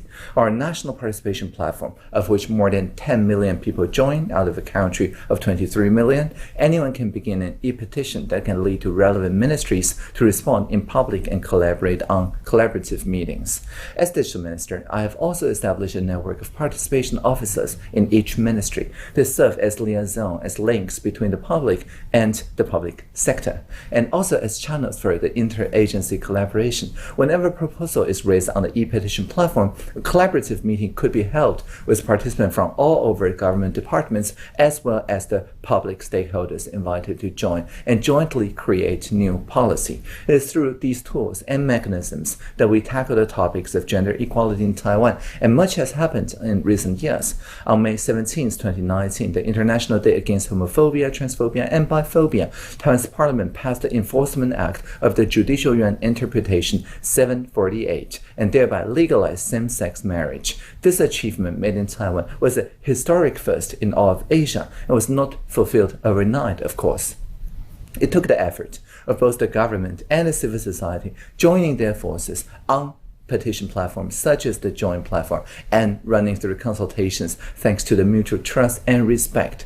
The implementation of the act marked the beginning of governmental service as such in Taiwan for homosexual equality when it comes to wedding between individuals.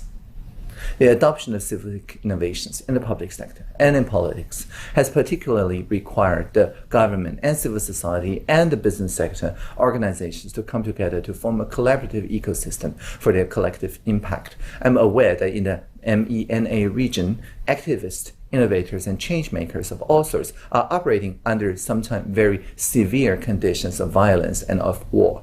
To all of these courageous human beings, fellow Homo sapiens, I would like to say, do not give up. Choose the road not taken. However small a change may be, it is still our contribution to a much larger process to a more democratic future. And I sincerely wish you live long and prosper. Thank you, Audrey. Live long and prosper to you as well. And thank you to the leadership that you've shown in this very difficult two worlds that collide, gender equality and digitalization.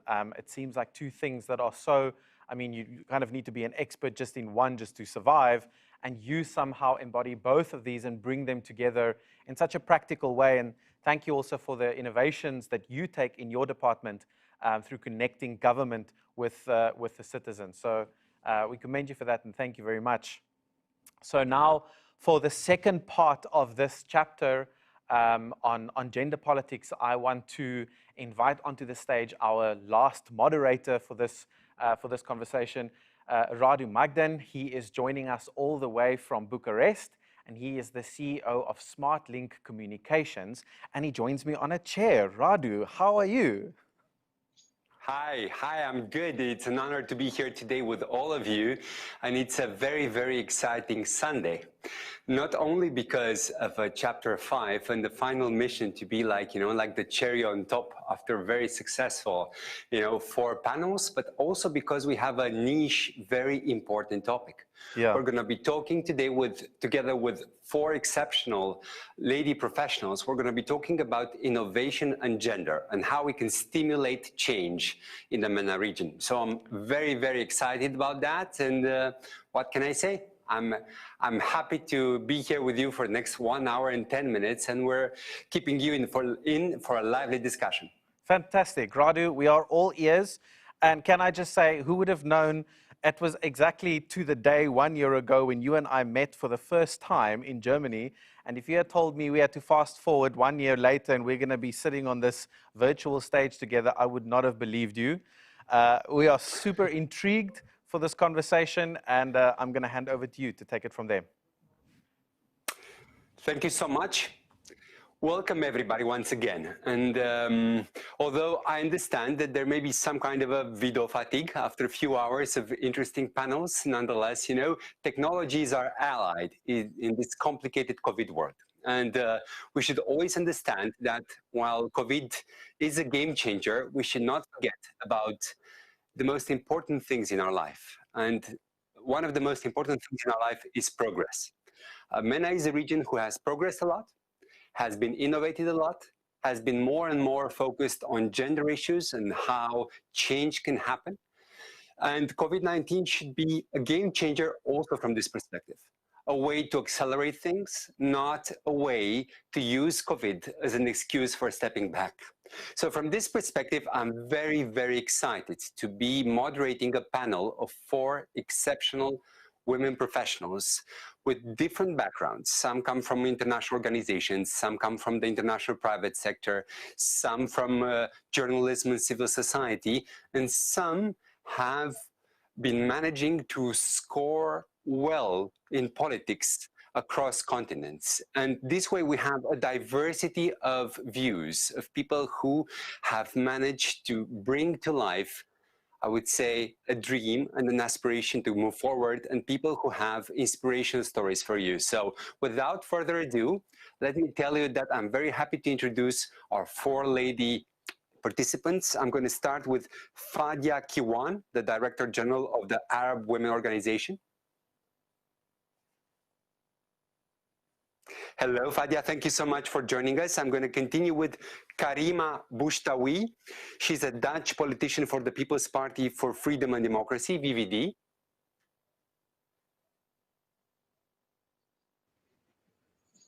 Good morning, Karima. Same here. I'm going to continue with Luna Safwan. She's a freelance journalist and communication specialist. Hi, Luna. Good morning. Very nice to be here with you. Same here, thank you. And last but not least, Anka Bogdana Rusu, Partnerships, Policy and Advocacy with Cello. Thank you so much, Anka, for being with us today. Thank you, Radu. Hi to you and all of the fellow panelists. It's an honor to be here. Thank you too very much. So essentially, in order to keep your attention full on, what we propose is for us to get into a few minutes of ideas from each of our panelists, and then we'll be entering into a Q&A discussion, which will focus on the most interesting aspects for our audience. So we're going to first start in the order we mentioned with Fadia, and I'm going to kindly ask you, Fadia, to share some of your perspectives on how we can implement this change in the MENA region by using innovation, gender, and all a lifetime experience. Thank you so much. Thank you, Radu. Hello, everybody. I'm very pleased to join this session.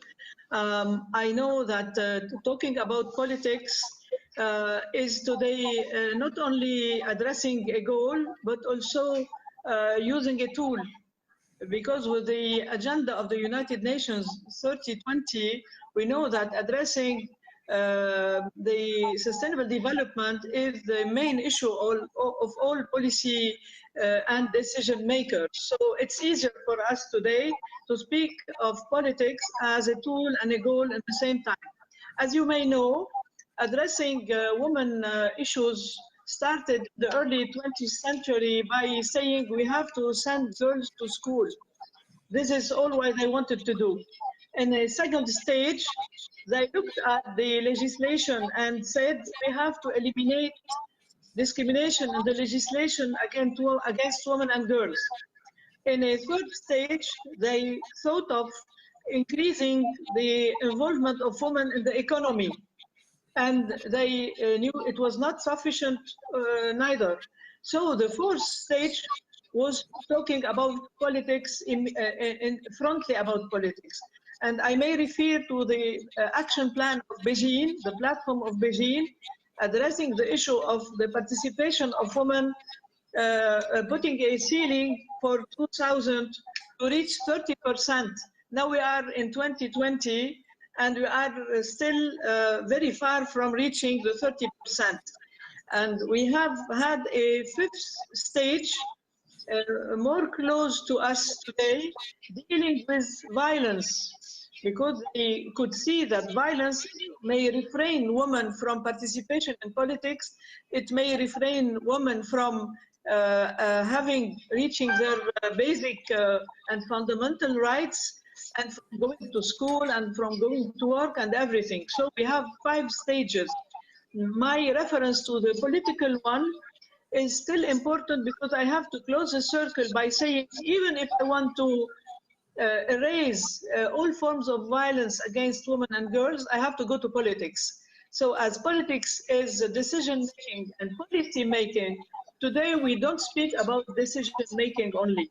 We speak about anticipating the future and policy making. And by policy making, women should be involved as decision makers in policy making. They should address their own goals and the national and international global goals as well.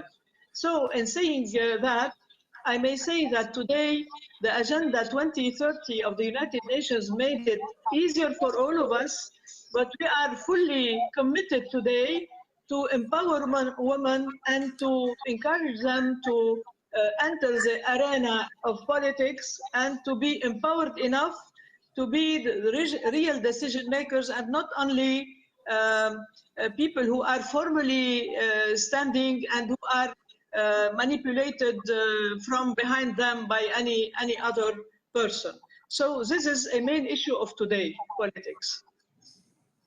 Thank you so much. You raised so many important issues. And speaking of real policymaking and real presence in politics, I'm very happy to have among us somebody who has fought all the way, changing a country and rising in the new political system. I'm very happy to give the floor now to Karima to share some of her thoughts with us. Thank you, Radu. Great to be here with you, and also thank you for the invite to join this beautiful panel. It's very important to talk about innovation and gender, especially for the MENA region. My experience in daily life in the Netherlands and as a politician, I see that the COVID-19 is a crisis, but gives also many opportunities. So I hope also in the MENA region that the COVID-19 gives many opportunities to create new technical and new jobs. And gender equality culture should be the norm, as I said before. And this is a priority at all levels. I also see that in my daily life in the Netherlands, political. And it's very important, just like Mrs. Kiwan said before, that in business, politics, but also education and daily life, we have to use the benefit of innovation. And women in the Middle East should also be able to use and gain the profits of innovation in their daily life. if you have broadband internet, that's very important now in our daily life with the COVID-19 measures. So you can have your own opportunity to get a job or a new business. And that is why we politicians must be very, very keen on having equal chances for everybody, because it's very important to gain your own income, to be independent. And in my opinion, a crisis just like COVID-19 gives us different opportunities. So it's very important, just like Mrs. Kiwan said, we also do it in the Netherlands, that women must be involved in decision making. And decision making is not only in a political party, it's also in the area of our daily life, in our boards, business boards, and also in all kind of boards in education. So I'm a very optimistic person. Yes, 2020 was a bizarre year for us all, but I believe if we gain the opportunities of COVID-19 and opportunities of innovation, that we can make a step forward in gender equality for women, especially in the region. Thank you. Karima, thank you so much. And I love the fact that you were not quick to stamp, like a lot of other people did, stamp 2020, like we say, like annus horribilis, like a horrible year. You said it was bizarre, and I agree with you, it's a weird year, right? And we should, at the same time, you know, we live in a weird world, and I would say that each region has its own complexities. And speaking of complexities, Luna, you have an overview of this region, and you have seen also big dramas in the region, because you have been writing about them. You've seen refugees, you've seen violence, but you also have seen what this region has best to offer, you know. And speaking of COVID-19, because this brings two new crises, to a cocktail of crises existing or looming in the region. I mean, from this perspective, how could we move forward? And I'm very happy to pass the floor to you. Thank you so much. I'm very happy to be here, and I want to build on what Karima and Dr. Fadia were saying, and is that it has been a bizarre year, but it also has been an opportunity for us all to really learn. And women have been pushed to the front in different countries. Now, I'm a firm believer that if women are given the space to lead independently, this would be a factor that would certainly and surely stimulate change, and not only in Lebanon, but in the MENA as a whole. The angle that I'm really addressing today combines politics and media, because as you said, I've covered different countries, and the most common factor that I've seen in the past few years, but that has also flourished in 2020, is women being pushed to the front by themselves and by other women as well, which has been very inspiring. I can talk about the Lebanese experience, but I've also witnessed it in different countries. We see the names of women activists all over the media. And I covered politics, and I saw women leading protests, and I saw women trying to lead negotiations as well. Which is why when we talk about change and innovation, there's a lesson that we can learn from 2020 when it comes also to technology, to innovation, to women, and to politics. And it's that women are fighting on all different fronts. A mother is not only today a mother only, she's also the teacher who has to teach her kids at home and who has to follow up with online classes. She's also the career woman who has a full career to also work on and to establish, same as her husband. So this is where equality becomes a real necessity. We lack in the MENA a lot of complementary models and a lot of laws that empower women. And this is where we cannot keep empowering each other as women only, but we need the law. We need laws to empower us and to push us more to, you know, try and accomplish what we can, as much as we as women are trying to push ourselves. And now definitely COVID has opened a whole floor into what women need in the MENA region. Especially not always having the platform, because it happens unequally in different countries, depending on the norms, on the values, and depending also on the safety of women themselves. So 2020 has been a learning opportunity, but we need to focus more on changing the laws that empower us as women. Luna, thank you so much. And you raised as well a lot of important issues. Let me just extract one of them. Yeah, you mentioned very well the fact that right now we're all focused into multitasking, but perhaps women and mothers even more than most of us, you know. And you stress a lot the role of technology, speaking also of our wider topic, innovation in politics. And if I were to start from technology and how it can enable change and how it can further empower women across, man, I'm very happy right now to pass the floor to Anka, who has a rich experience from this perspective in fintech and not only. So Anka, please have the floor. Thank you so much for that intro, Radu. Agreed. Like, I think it's important to understand that technology, like any other tool, has risks and benefits.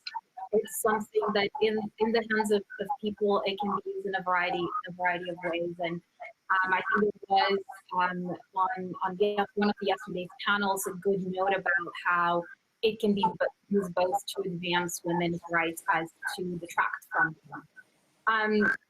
Historically speaking, I think that we see that gender equality comes about, especially in times of need. We see big jumps in gender equality after the 2 world wars.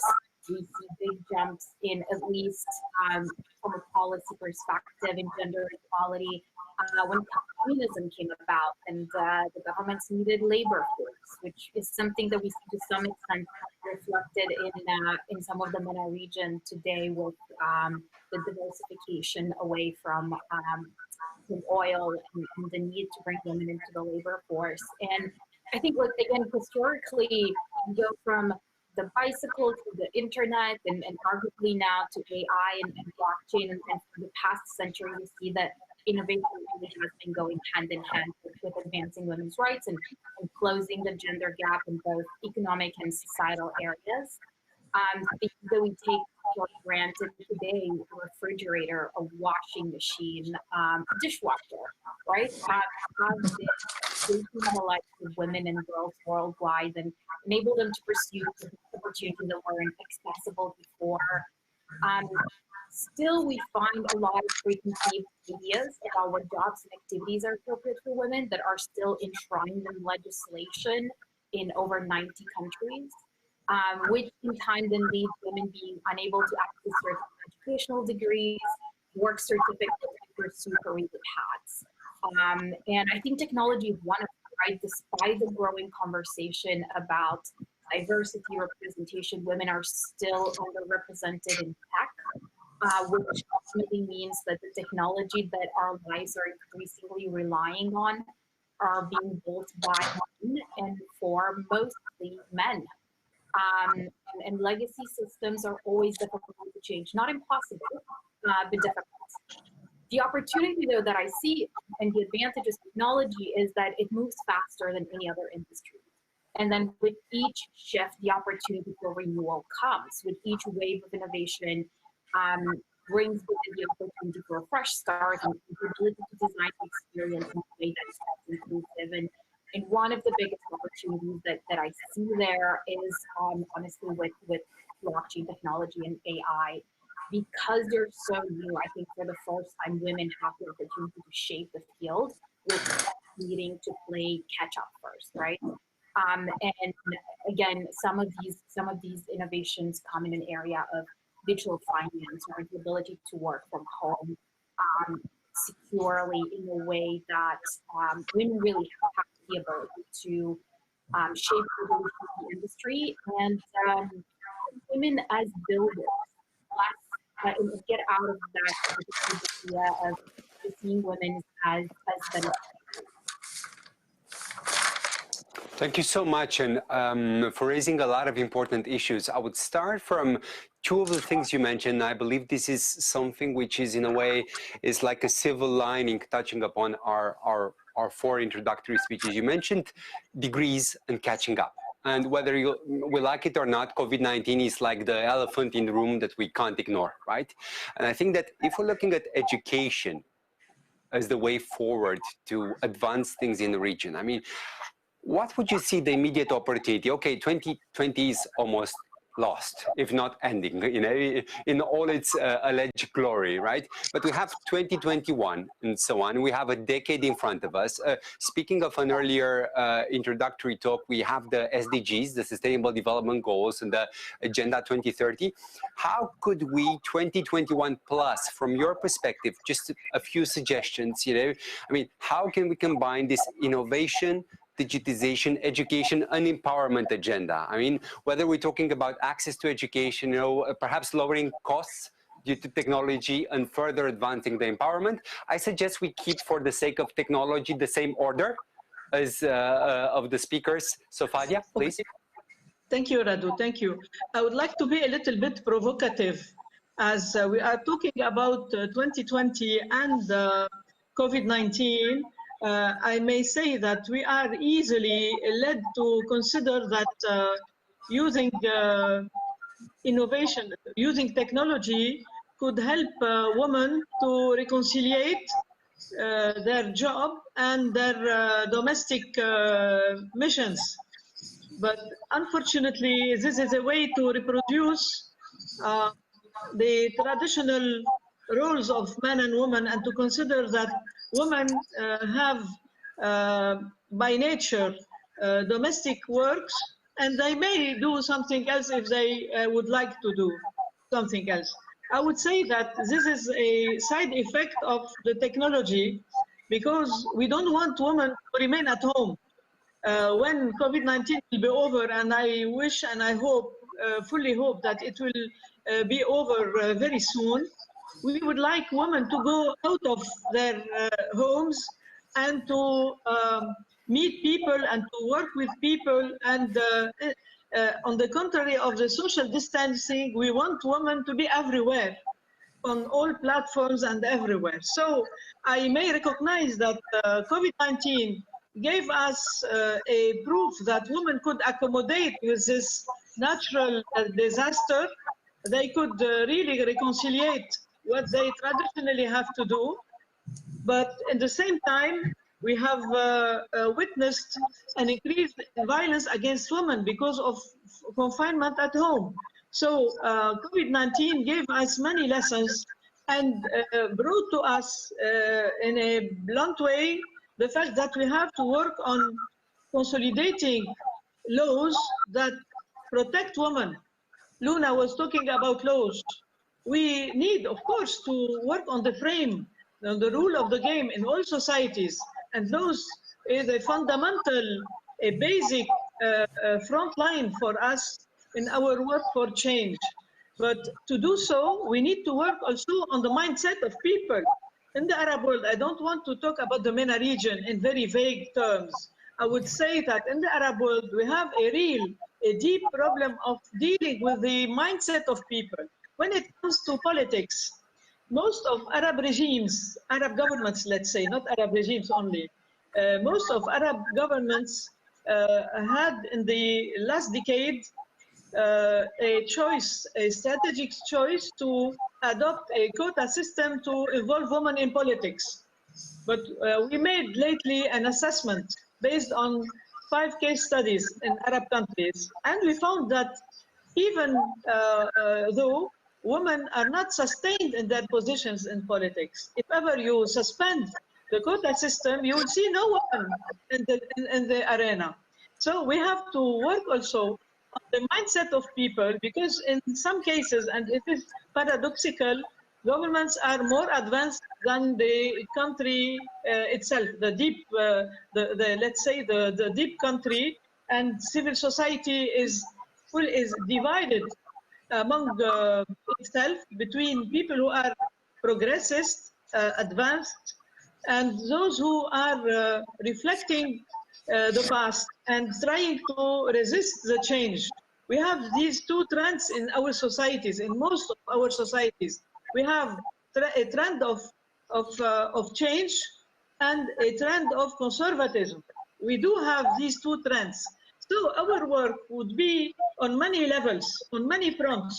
We have to empower women to give substance to their participation in politics, but we have also to work on the culture, education, and the media, ladies, the media as well. not to reproduce the traditional woman with the traditional roles of woman only, and to reflect. I would say we should reflect this contradiction in society. We should reflect it. We should agree that we are not fully committed to change. We are not fully committed to see women going out of home, out of COVID-19, when COVID-19 will be over. We should work, in some fields, we are working from scratch. And we should agree that we have many fronts to combat, empower women, change laws, enforce the laws sometimes to prevent and protect women from violence, and work on the culture, on education, on the content of books, on the content of teaching. I was dealing this morning with a lady who was inviting me to a conference. She's using in Arabic the term of Director General addressed as a man. I said, no, but you should adapt it to a woman. She said, but it's stronger if it is addressed to him. So we have to work indeed on many levels. I don't want to be very long, but we have a lot to do, and we have to work all together, not only to use technology. We have to work all together in many fields with many professionals in many fields. We should think strategically, even if we work on specific issues. Our thinking should be strategic. It means comprehensive, looking forward, and planning for the future. Thank you, Radu. Thank you too very much. And once again, you raised a lot of topics on this. Let me just touch upon two issues as a further question. You mentioned, of course, there's always, let's say, the good camp, the progressive camp, the camp who wants to do more, but there's also a camp of resistance, the camp who resists change, which we don't really talk about in a lot of cases. And I also loved how you put this, a women's missions, and I don't think that for us it should be, it should be mission possible to change mentalities. And speaking of this time of a pop culture and Mission Impossible, over there we have a hero, but the hero that can afford to save the world because the hero doesn't have to get online to put the baby at 9 o'clock, to feed the baby at 8, to put the baby on classes at 9 a.m. and so on. So women are our heroes, and women make it, single or together with kids and so on. So Karima, tell me from your perspective, because you've seen also a society, a MENA society at home, but you've also joined another society, adapted to it, and grew into its politics, and you saw the challenges. Talk to us about education and this dual model in a way. Yes, thank you, Radu. Well, what I see is that in the MENA region this year in 2020, we have approximately 30 million college graduates. That means 30 million boys and girls who are having their education to work. In my opinion, just like Mrs. Fadi Kiwan said, you have to go for more options. It's culture, that's true. You have the progressive culture, and you have the traditional culture, and you have education. And in my opinion, you have to combine these two. And we cannot have gender equality also without the man. It's not just a fight for us women. We need the men also too, because the men are our sons, our brothers, our fathers. And if we don't get them with us, then it will be a struggle for only us women. And here in the Netherlands, in West Europe, we also see a very progressive group, also with men, and we have a traditional group. And in my opinion, we women must not only struggle alone, we have to get the men among us. And in my opinion, it's also very important to have a larger number of women. I would love it if they do that when they're in the college period, to be political active, because if you get into political parties, and in my opinion, it's not only the liberal parties, but most of all also the traditional parties, but you have to get on board to work behind the scene of a political party, because political parties write campaign programs, and they are just in the seats when they win the elections, and to get into more but they have the power to make some little steps to change when they are in a government. And in my opinion, we also need those in governments, and those in government must also have more women. And if we don't get more women political active, then we won't see more women in politics. And I know it's very hard struggle, just like Mrs. Kiwan said, but we don't have to give up. We have to set on multiple levels, education, politics, and also the boards of companies. I fully agree with you. If I were to summarize, he for she, power for she, speaking and involvement, you know, and being over there all across the process. And speaking of power for she, but also let's about what has happened in this region, because this MENA region, I can tell you from my experience from outside, is one of the most charming regions of the world, but also one of the most conflicting regions in the world. And Luna, you have seen, let's say, its charm, and you have witnessed the charm, but also its conflict. And I mean, one of the topics which was also raised earlier was the idea about violence and politics. I mean, from your experience, can we go beyond the violence in the region? And can we use even a violent context to see heroes rise, female heroes rise, to create inspiration for those societies? Well, I want to talk about 2 points that will actually lead us to this conclusion, or to answer this. We, in the MENA region, in the Arab world, as Dr. Fadia said, we always see that there are shows on television where men are cooking. You know, the man is the cook. And everyone accepts this, and everyone follows the footsteps, and it seems nice, and it seems interesting. And yet, when we are to talk about parental leave, about the man assisting the woman, the father assisting the wife, we witness a conflict because of the norms, because of the values. So I want to emphasize on what the ladies mentioned before me. We can do this, we can implement this change through 2 main points. First, education. We need to change our history, our education books. There needs to be a new set of norms. There needs to be a new normal for young generations, but also for the parents who help their children study, to be able to maybe absorb that there is a kind of change that is happening that starts from the book and that goes a long way. Second, the law. We cannot impose anything, but the law, you know, it draws the borders on where we should act and how we should act. So when you have a law that specifically says that a man and a woman must try and divide the tasks. So this means a mother has the access to technology, the father has the access to technology, but they will both need to come to a sort of agreement on who needs to work on what, and who needs to educate the children, and who needs to take more responsibility. This sphere of change introduces women more into the public sphere, which is something that I want to touch base on to answer your question.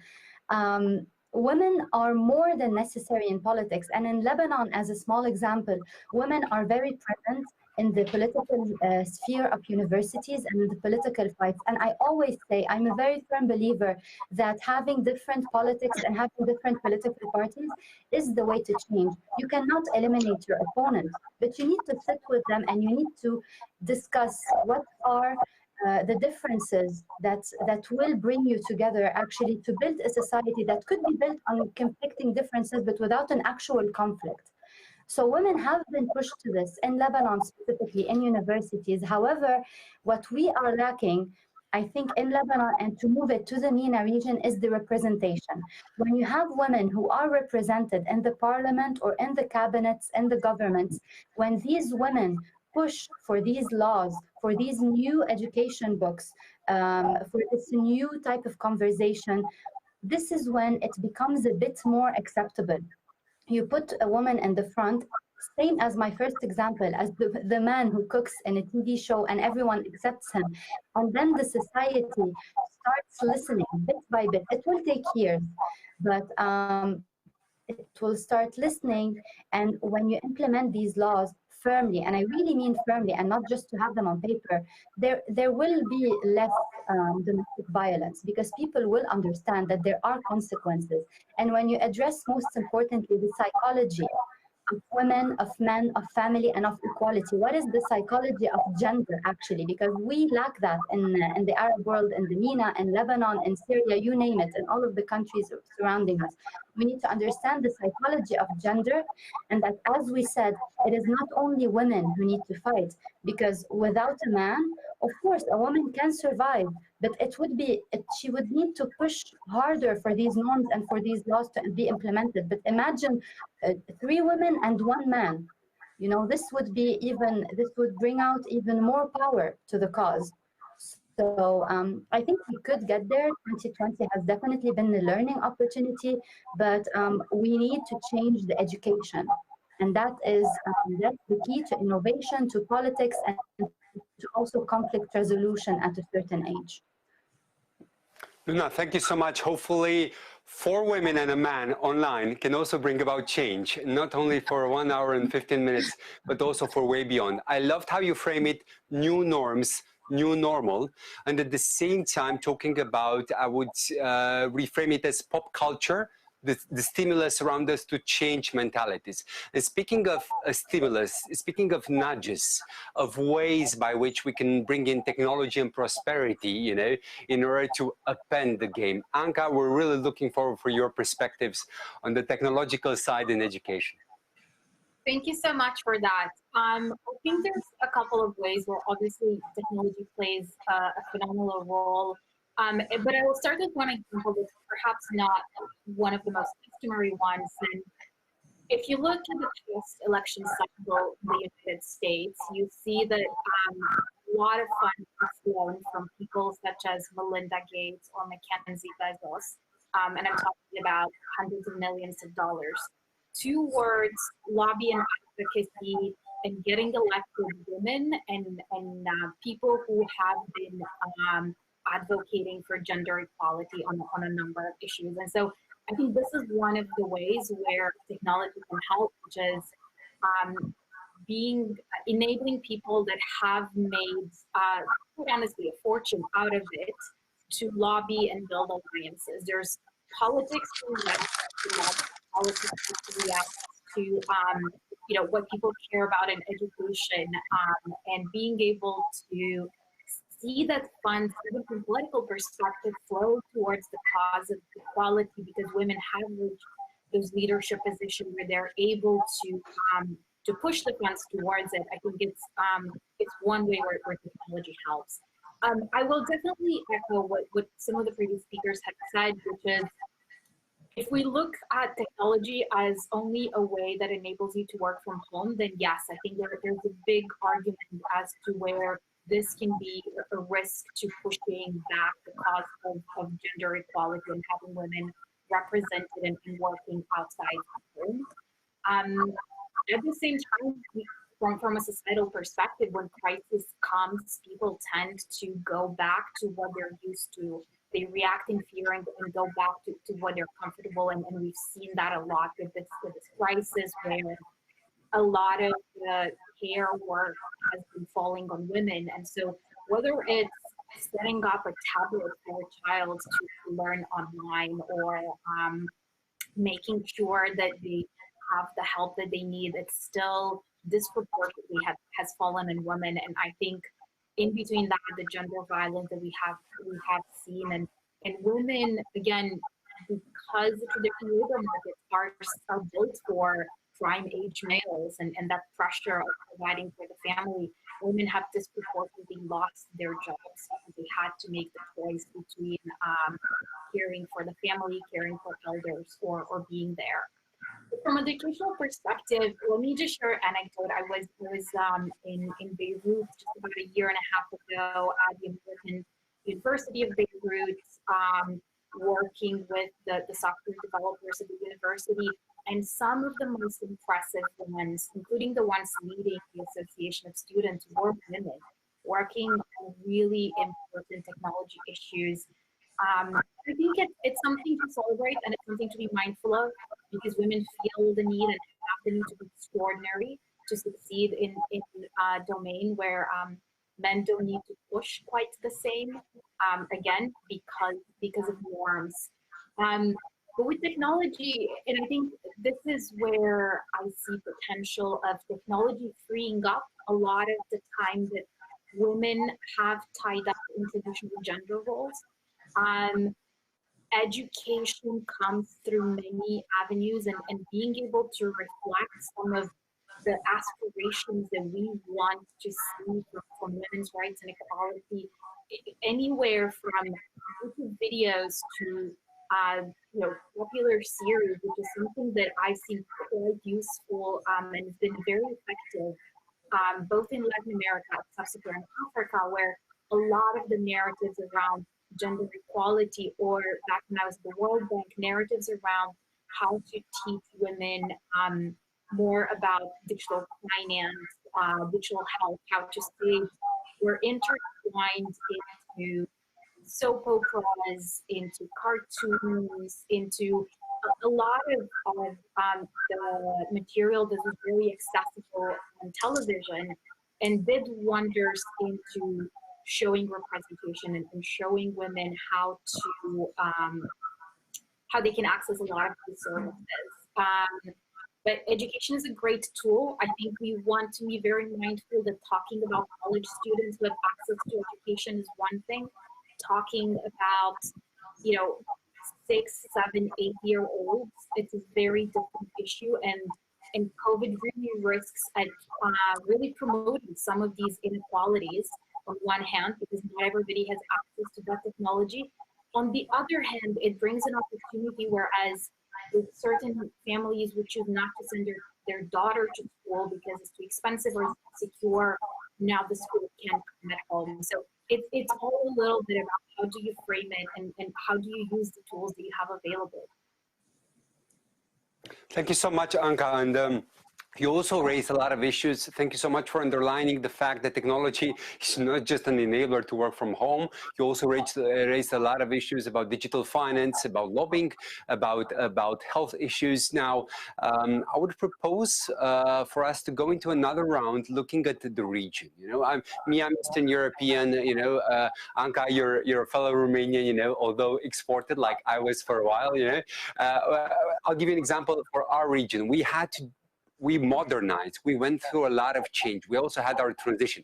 Perhaps sometimes in a region, transition never ends. And I think this is one of the dilemmas for each region of the world. And we're going to refer to MENA, or I loved how the frankness of Fadia when she said, to be even more precise, the Arab world. Looking at the MENA, or more widely at the Arab world, are we that special in the sense that, and speaking of enacting change, we speak sometimes of best practices which can be imported, but is there something also to export?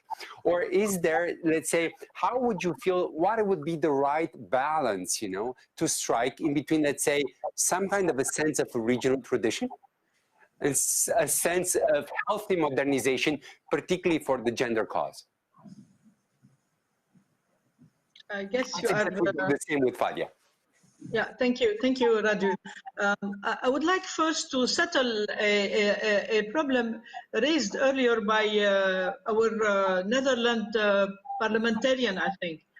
She spoke about seeing men involved in women issues and as women involved in public issues.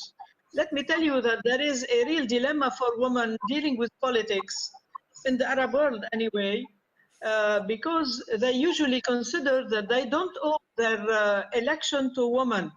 So most of women may consider they don't have to adopt a gender agenda in being in the parliament. So the best way to think of this is to consider that we have two schools of thought about women issues. The first school of thought is a traditional one. I should have said what it is before giving its name. But this school of thought considers that we have to enhance and empower women and enhance their situation at home, as mother, as a spouse, as being the stability regulator, the regulator of the stability of the family. Their consideration is always linked to the family. to their role as a mother, as looking after satisfying their husbands, their family. And this school is willing, really willing to work to enhance women's situation, women's health, to protect women from violence, against violence, and so on. But their perspective of work is limited to the family. The second school of thought is the liberal one. This school of thought consider women as partners. So they look at women with the lenses of citizenship. Well, men are not only our husband, father, brother, and lovers, and sons. Men are our partners in citizenship. So they look at the emancipation of women from the traditional status to a more open status as partners with men in all fields, starting with the family. Why not to have the days of holidays for fathers? Why not? We were told that there is a resistance because they consider he should not have this leave because he is a father. But usually, if we consider that even in the family, in education, women and men, fathers and mothers should share responsibilities and be complementing each other, we start with this sphere and we go outside the family and we will see that everywhere we should have women and men dealing with all issues. When we adopt the sustainable development strategy, we can settle this dilemma because women issues are part of sustainable development, so men working in politics should adopt this strategy and look at women issues as well as they look at all other issues. And women should look at all other issues, not only on gender issues. This perspective is strategic, comprehensive, and in so doing, we will not be working as woman for woman and only for the family. We will be working and addressing all issues in society, starting with the climate change and finishing with the family and the babies and the custody, which are very hot issues for women in the Arab world, since we are talking about the overload. And I think that we should have a realistic approach, not only a strategic one. The realistic approach is to set priorities. And I agree, I confess, in the Arab world, looking at the legislation regarding the family, the custody, the status of women is vital, is very important, and it should be in our priorities. And we are, in the Arab Women Organization, addressing this issue to enhance the situation of women in regard of this sphere of life. Because in this sphere of life, everything starts, discrimination starts with this sphere. So we should start with this sphere, but we start both on working on legislations, on regulations, on application of laws, and implementation of laws, and at the same time, we work on the mindset of women themselves, on girls, to make a real change in their attitude, because we look at women as vectors of change. So they should start changing their own situation. So this way of thinking should put our priorities in our priorities, the life of women and the family, but also legislation in any country in order to offer to women all opportunities. We don't speak about equality between men and women. We speak about equal opportunities for men and women, girls and boys. Equal opportunities without any preliminary mindset setting that these roles are women roles and that roles are men roles. Out of the biological roles, of course, I'm talking about social roles. Social roles are neutral. Both men and women can occupy this or that function depending on their capabilities. And in the same time, the society should give them both the same opportunities to fill this or that role in society. We are talking about social roles, of course. So I can reconcile the strategic approach and the realistic agenda. And by country, I may have different priorities in different countries. In Mauritania and Yemen, I have different priorities than in the Gulf area. I have specific priorities in the North African states, in Algeria, Tunisia, and Morocco, who are a little bit advanced, more advanced than other countries in terms of legislations and practices towards women opportunities in social life and especially in politics. But depending on agendas of a country, we look at supporting the governmental efforts, and we look at networking with civil society and national machineries within a country in order to see everybody participate to the change, because we cannot work in an atomistic way to have a change. The change will not come tomorrow, but when we launch the change, we have to keep in mind that we should continue pushing forward, and we should keep running. We should keep trying all the time without any hesitation. Thank you so much, Fadia, for this passionate plea. You know, sometimes with my friends, you know, who are married, we say happy wife, happy life. If I were to reframe a little bit the two theories that you mentioned, you know, I would say first, happy woman, happy family versus happy partner, you know, and I love your priorities, rules, and mentalities. Now, I'm very excited to also hear your thoughts. Karima? Fadia explained it very, very keen.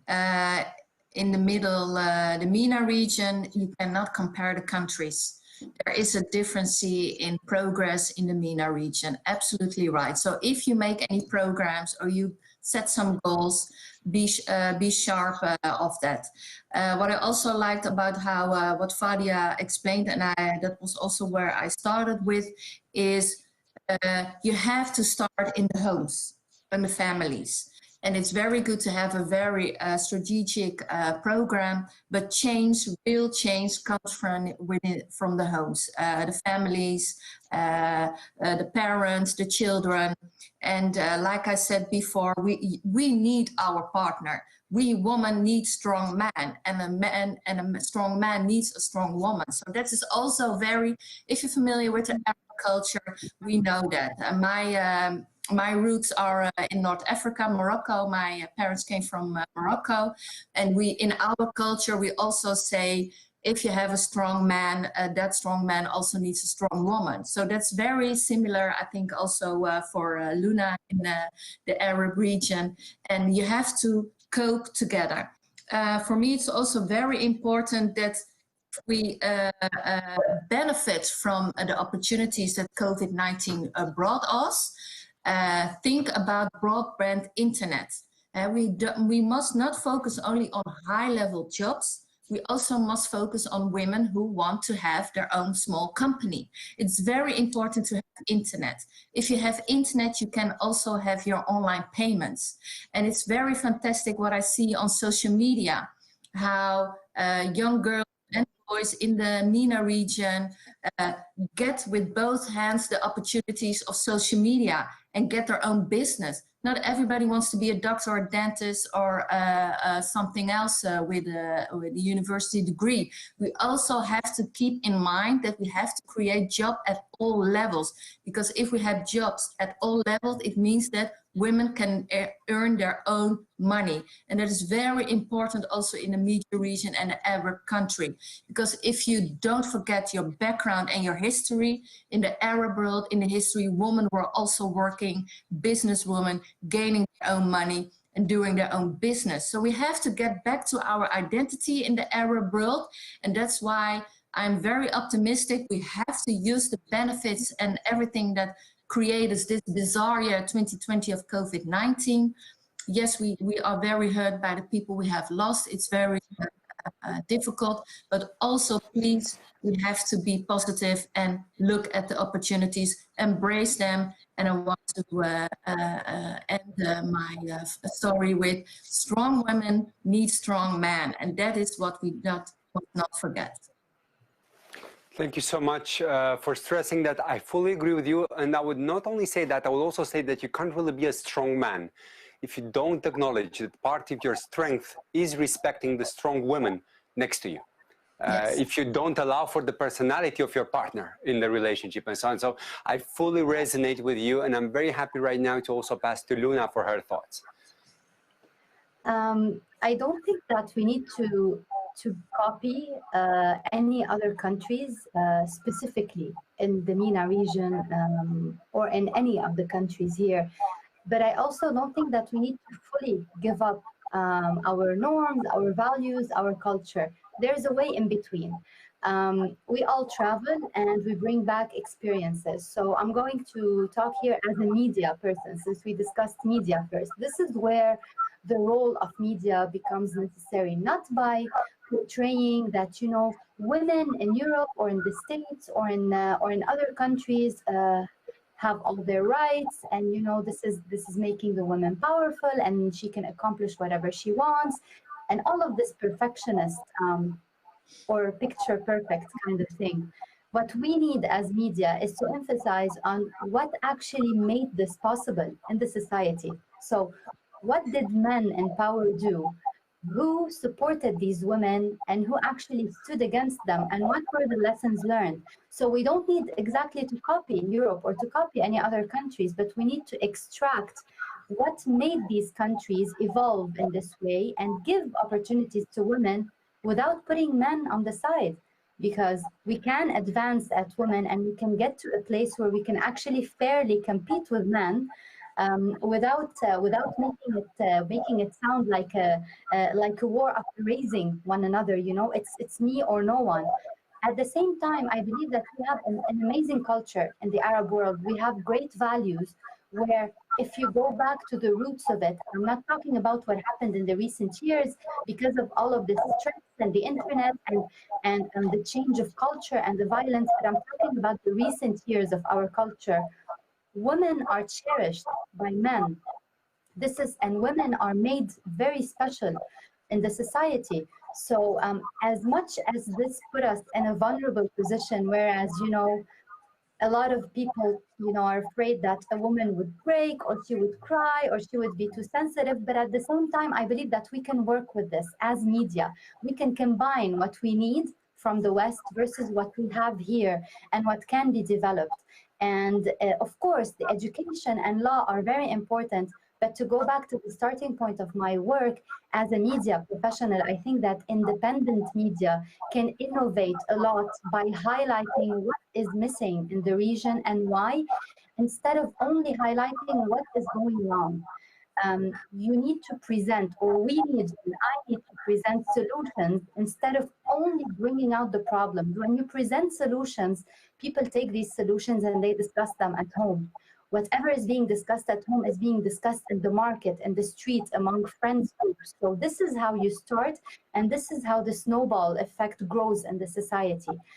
So this is to speak from a point of view or an experience that I can contribute with as a woman. Yeah. Thank you so much for stressing so much the idea that we can't really copy, and I fully resonate that as an Eastern European. You can't really copy institutions from outside, you know, and simply put them at home. We need to see a natural evolvement, keeping what's best. Like you said, there are a lot of good things also in Pan-Arabic culture.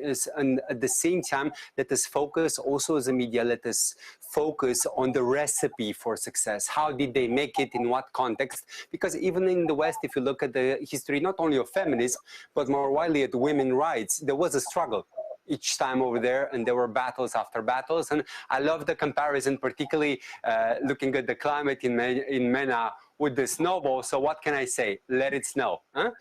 So I'm very happy right now to pass to Anka. Thank you so much, Radu.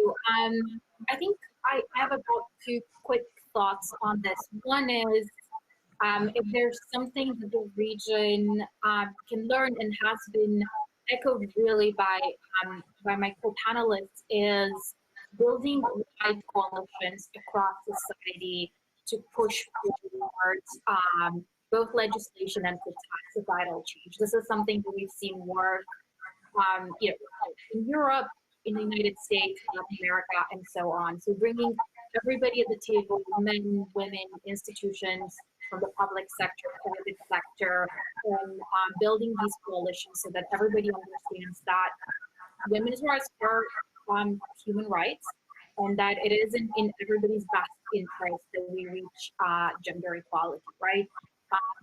Even from the perspective of a partner who may find that he's suddenly not in the position where the entire burden of providing for the household falls on them, where they have the freedom to perhaps stay at home, cook, be with the children, or be an artist. It doesn't bring in all of the income that is needed for the household because the spouse or their partner work well. So I think it's a lot of framing and building these wide coalitions.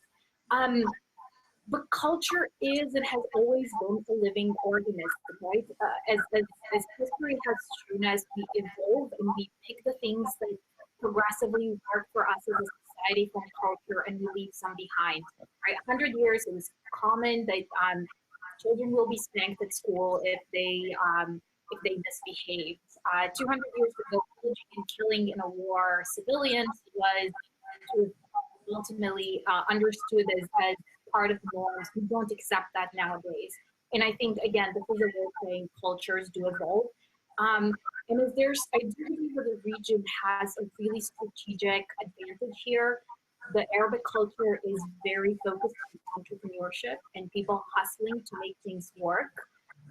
If we look at estimates from the McKinsey study, a full closure of the gender gap would add an additional $170 trillion to the global GDP, because women would be able to really make more money and buy. It's not a question of dividing the pie, it's really increasing it, where everybody gets more, everybody lives better, everybody lives more secure. And I think this is really what the region can do very well, pull on that tradition of entrepreneurship to enable the private sector to get women and ultimately get women voting with their wallets, because that is one of the most straightforward ways to make change, by showing the women are not a niche market, whether it's in politics or the private sector. 50% of voters are women, 50% of consumers are women. Women make overwhelmingly decisions for households purchases. And so once we get the stakeholders to understand that, I think we can get changing. Thank you so much. And not only power to the women, but also financial power to the women. I loved your focus on consumer aspect, financial issues. Thank you so much also for the historic perspective and putting the data behind the McKinsey study. And not only, I would just want to tell you that we are in the final 5-10 minutes of our debate. We've been getting a lot of interest online. Let me just respond to one of our people in the audience who asked more about the Beijing platform, and then we can move into another question. Essentially, the Beijing platform is the most progressive blueprint for, let's say, women's rights, which has been adopted in the 90s, mid-90s, 1995. It keeps being improved each day. You can find for sure more data on this on UN Women and so on. And now I'd also pose a short question to all of you, because in a way we touched upon it. It has to do with mentalities, a question on pop culture. The question was about how do we feel TV shows, particularly, I wouldn't necessarily call them sitcoms, but let's say serial TV, could change mentalities across MENA. And my question to you, to adapt to this would be, do you feel there are any series who are really game changers right now to viewers across MENA in terms of women empowerment? And if not, could we point out to some other quality pop culture across the world, which could be an inspiration for us? Thank you. Thank you, Radu. Let me tell you that the first woman entrepreneur in the history of the Arab world was Khadija, the wife of the Prophet. Yeah. 1400 years ago. So when we speak about culture, our culture refrain or encourage, these are stereotypes. The Arab culture, don't envelop us and don't envelop yourself in any culture, because culture today, due to the innovation of technology, all cultures are open to others. And the Arab culture is not a unique, homogeneous one, because since I told you that in the same country, in the same society, everywhere in the Arab world, you may have people who are open-minded and others who are blinded. You may say that cultures are obliged to change, to be open, to interact in the world of today. With the impact of the international conventions, especially, we are no more closed as societies. We have signed and ratified international conventions. We are looking after enhancing laws. We are interacting and working on a regional basis. We are sharing experiences among Arab countries. We have a large set of attitudes which can bring us either to the north or to the south of change. The south being the very beginning of change. So it's not geographic; it's more geometric in my speak. Anyway, we should consider that media play a role. Luna stressed on this very much, but films can play a role as well. Turkish films are very known in the Arab world today, and the Turkish films usually are ambiguous.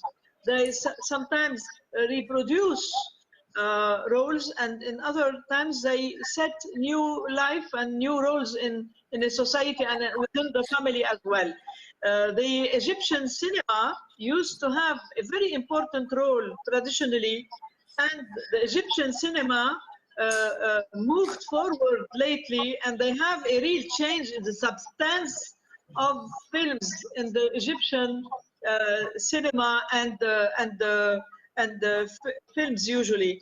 And we have seen earlier some specific films, some famous films which made a real change in the Arab world, because they raised some issues and they shocked the public opinion. So films can play a role, of course they can. Newspapers, all tools of the media can play a role, social media as well. But I think that we have to work on multiple fronts. It's a multiple front fighting. And we have to work all together to bring a change. And anyway, we have to consider the strategy and priorities. And we have to give the chance of having its own agenda to each society, to each country, to each state, regarding the most hot issues they may are confronted to. So you have countries who are confronted to war. Others are confronted to migration, to forced displacement. Others have economic issues at the very high level. So we have to be flexible in looking at agendas, and we have to keep in mind that we are fighters for the best of our world of today and tomorrow. We have to work all together and to be open-minded enough not to have stereotypes in mind when we try to deal with anyone and with any country. Thank you. Thank you very much. Thank you too very much. Speaking of multiple fronts, Karima, on your front. Well, Radu, while listening to Fadia about very nice examples in our media, I was thinking what is inspiring me. And as a working mom, I have a few spare time. And one of my guilty pleasures is watching Arab Idol. It must be very famous with you, but what I love about Arab Idol, it's a very famous program in the MENA region with very beautiful classic Arab music. And what I see there is that the jury is men and women The candidates are men and women, and the presentation is also by men and women. And the production team behind this very successful program, which reaches many people in the Arab region, is also mixed with men and women. And for me, Arab Idol is a good example because that reaches many, many, many houses and many families and boys and girls who watch that. There's equality for men and women in the jury, in the presentation, but also for the candidates. So if I have a little spare time and it's available, then I can enjoy that very much. Thank you so much. Luna, from your front. Well, I go to a bit of a different platform to be inspired or to actually look for something that makes me, you know, resonate with change. I watch a lot of women comedians and worldwide, but also in the Arab region and in Lebanon. And in Lebanon, we actually have some amazing actresses who use their Instagram platform to inform the people more, and women and men, about what is happening or what is wrong with the society. We have specifically one comedian, her name is Shadan, and for me, I think she's very powerful because she doesn't censor herself, and she discusses a lot of issues, including, for example, taboo issues like what is so wrong about discussing our periods, or our rights, you know, to talk about our bodies and our periods. And I think that for me, I do spend a lot of free time on social media, and just by scrolling through Instagram and watching all of these women comedians convey certain issues in a comedian way, in a funny way, light, but also emphasizing on the structural dilemma and what needs to be changed in our society. I think that this inspires me, and it also inspires a lot of women around me. We discuss it all the time. I do feel that there's space for women directors and producers to work on more big media content, let's say TV, as Dr. Fadia was saying, some series, maybe some short documentaries, or even some long-form movies that actually discuss issues that are happening with women or challenges. We have the famous Nadine Labake in Lebanon, who worked on multiple productions and films where the women were centered in the midst of what was happening, or in the midst of cultural or of sectarian problems. I think that we need more of that. Not everyone has to be high ranked, but university graduates deserve platforms on TVs, on local TVs. They deserve to be headhunted by production companies and allowed to produce this, because this is what keeps the conversation going. And finally, and I really hope that if there are some influencers in the MENA region and the Arab world who are listening to this panel, they also have to use their platforms, because so many young women and teenagers are all over their Instagram profiles, and they're inspired by what they do, from makeup tutorials to what they wear, to how they spend their time, what they eat, how they exercise. So why not talk more about the gender gap and what we need culturally in the society? I think this is how you push young women into wearing makeup, fixing their hair, while going to the street and demanding their basic rights. And we've seen this in multiple Instagram accounts and influencers all over the world, where they would be putting their makeup on, but also discussing domestic violence, for example. We need more of this in the MENA region, because Twitter and Instagram also have higher reach and have a lot of audience, as much as TV does. So. Thank you so much, Luna. And a great point on Instagram influencers. We're in great touch with the times and so on. Last but not least, Anka, we very much welcome your thoughts. Thank you, Radu. Unfortunately, I have to decline my competency into what are the sort of popular series in the Arab world. My Arab language skills are not good enough to enable me to watch them. But let me give you one example that I think has proved very successful, which is the Marvel series. All of the other movies may seem like an odd example, but I think you need to look not only at shows and TV series that women are watching, but you need to particularly target them that are known to attract a male-focused audience. because it's only by including examples of strong women, women in leadership position, women that are quite frankly saving the world, and not only metaphorically, at least in comics, that men see those examples, that idea starts being normalized with them. And so I would say those are the type of series and movies that I find can be particularly useful. Those that are demographically targeted at men, especially young men, to get them exposed and have these ideas normalized. Thank you so much for this final comment. You know, I change them while they're young and can still be changed. We grasp this as a strategic advice. Thank you so much. Can I add one more quick note? Please. I was reminded by a friend just now, since we're talking about social media, the most vivid example of using social media to demand your rights as a woman are Iranian women who have been using social media. And here I want to just briefly talk about my Stealthy Freedom campaign and a dear friend, Masih Alinjad, who's been using her platforms for years to discuss the oppression that women are going through in Iran. So this is something that we can learn from. Of course, the politics and the geopolitics are very different. We are not here to compare, but we can learn on how these platforms play up until today a role in triggering the small changes in the society, where we see sometimes women walking in the streets of Tehran on the singing or trying to take off their headscarf or trying to get on a bicycle, which is something normal and something that every woman should be able to do. So we can also learn a lot from Iranian women and activists who, in my opinion, has started this sort of cultural, political revolution in the region.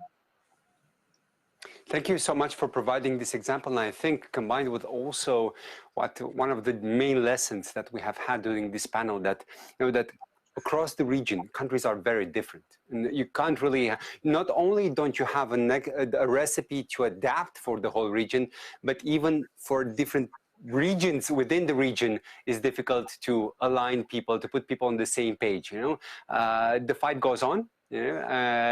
And from this perspective, I would like to thank you so much for 1 hour and 15 minutes of pure inspiration. You have been inspiration to me, to our viewers. We're going to wrap it up here. We're going to be punctual. Thank you so much. And thank you so much also for watching. Clayton? Thank you, Radu, to you and to your guests also for a phenomenal conversation. I specifically, I learned a lot from the conversation as well, particularly the point that someone made about how comedy can be used to educate people also in a light kind of way, that it doesn't always have to be these kind of tough conversations or these heavy political conversations, but that something as accessible as comedy can actually be used to educate people. One particular such show that I found on Netflix called Nanette, I found particularly enlightening as a man also to learn about my own blind spots that I have when it comes to gender politics. So yeah, thank you also to you and the panel for those insights. So we have come almost to the end of our program. We have one final part of this conversation.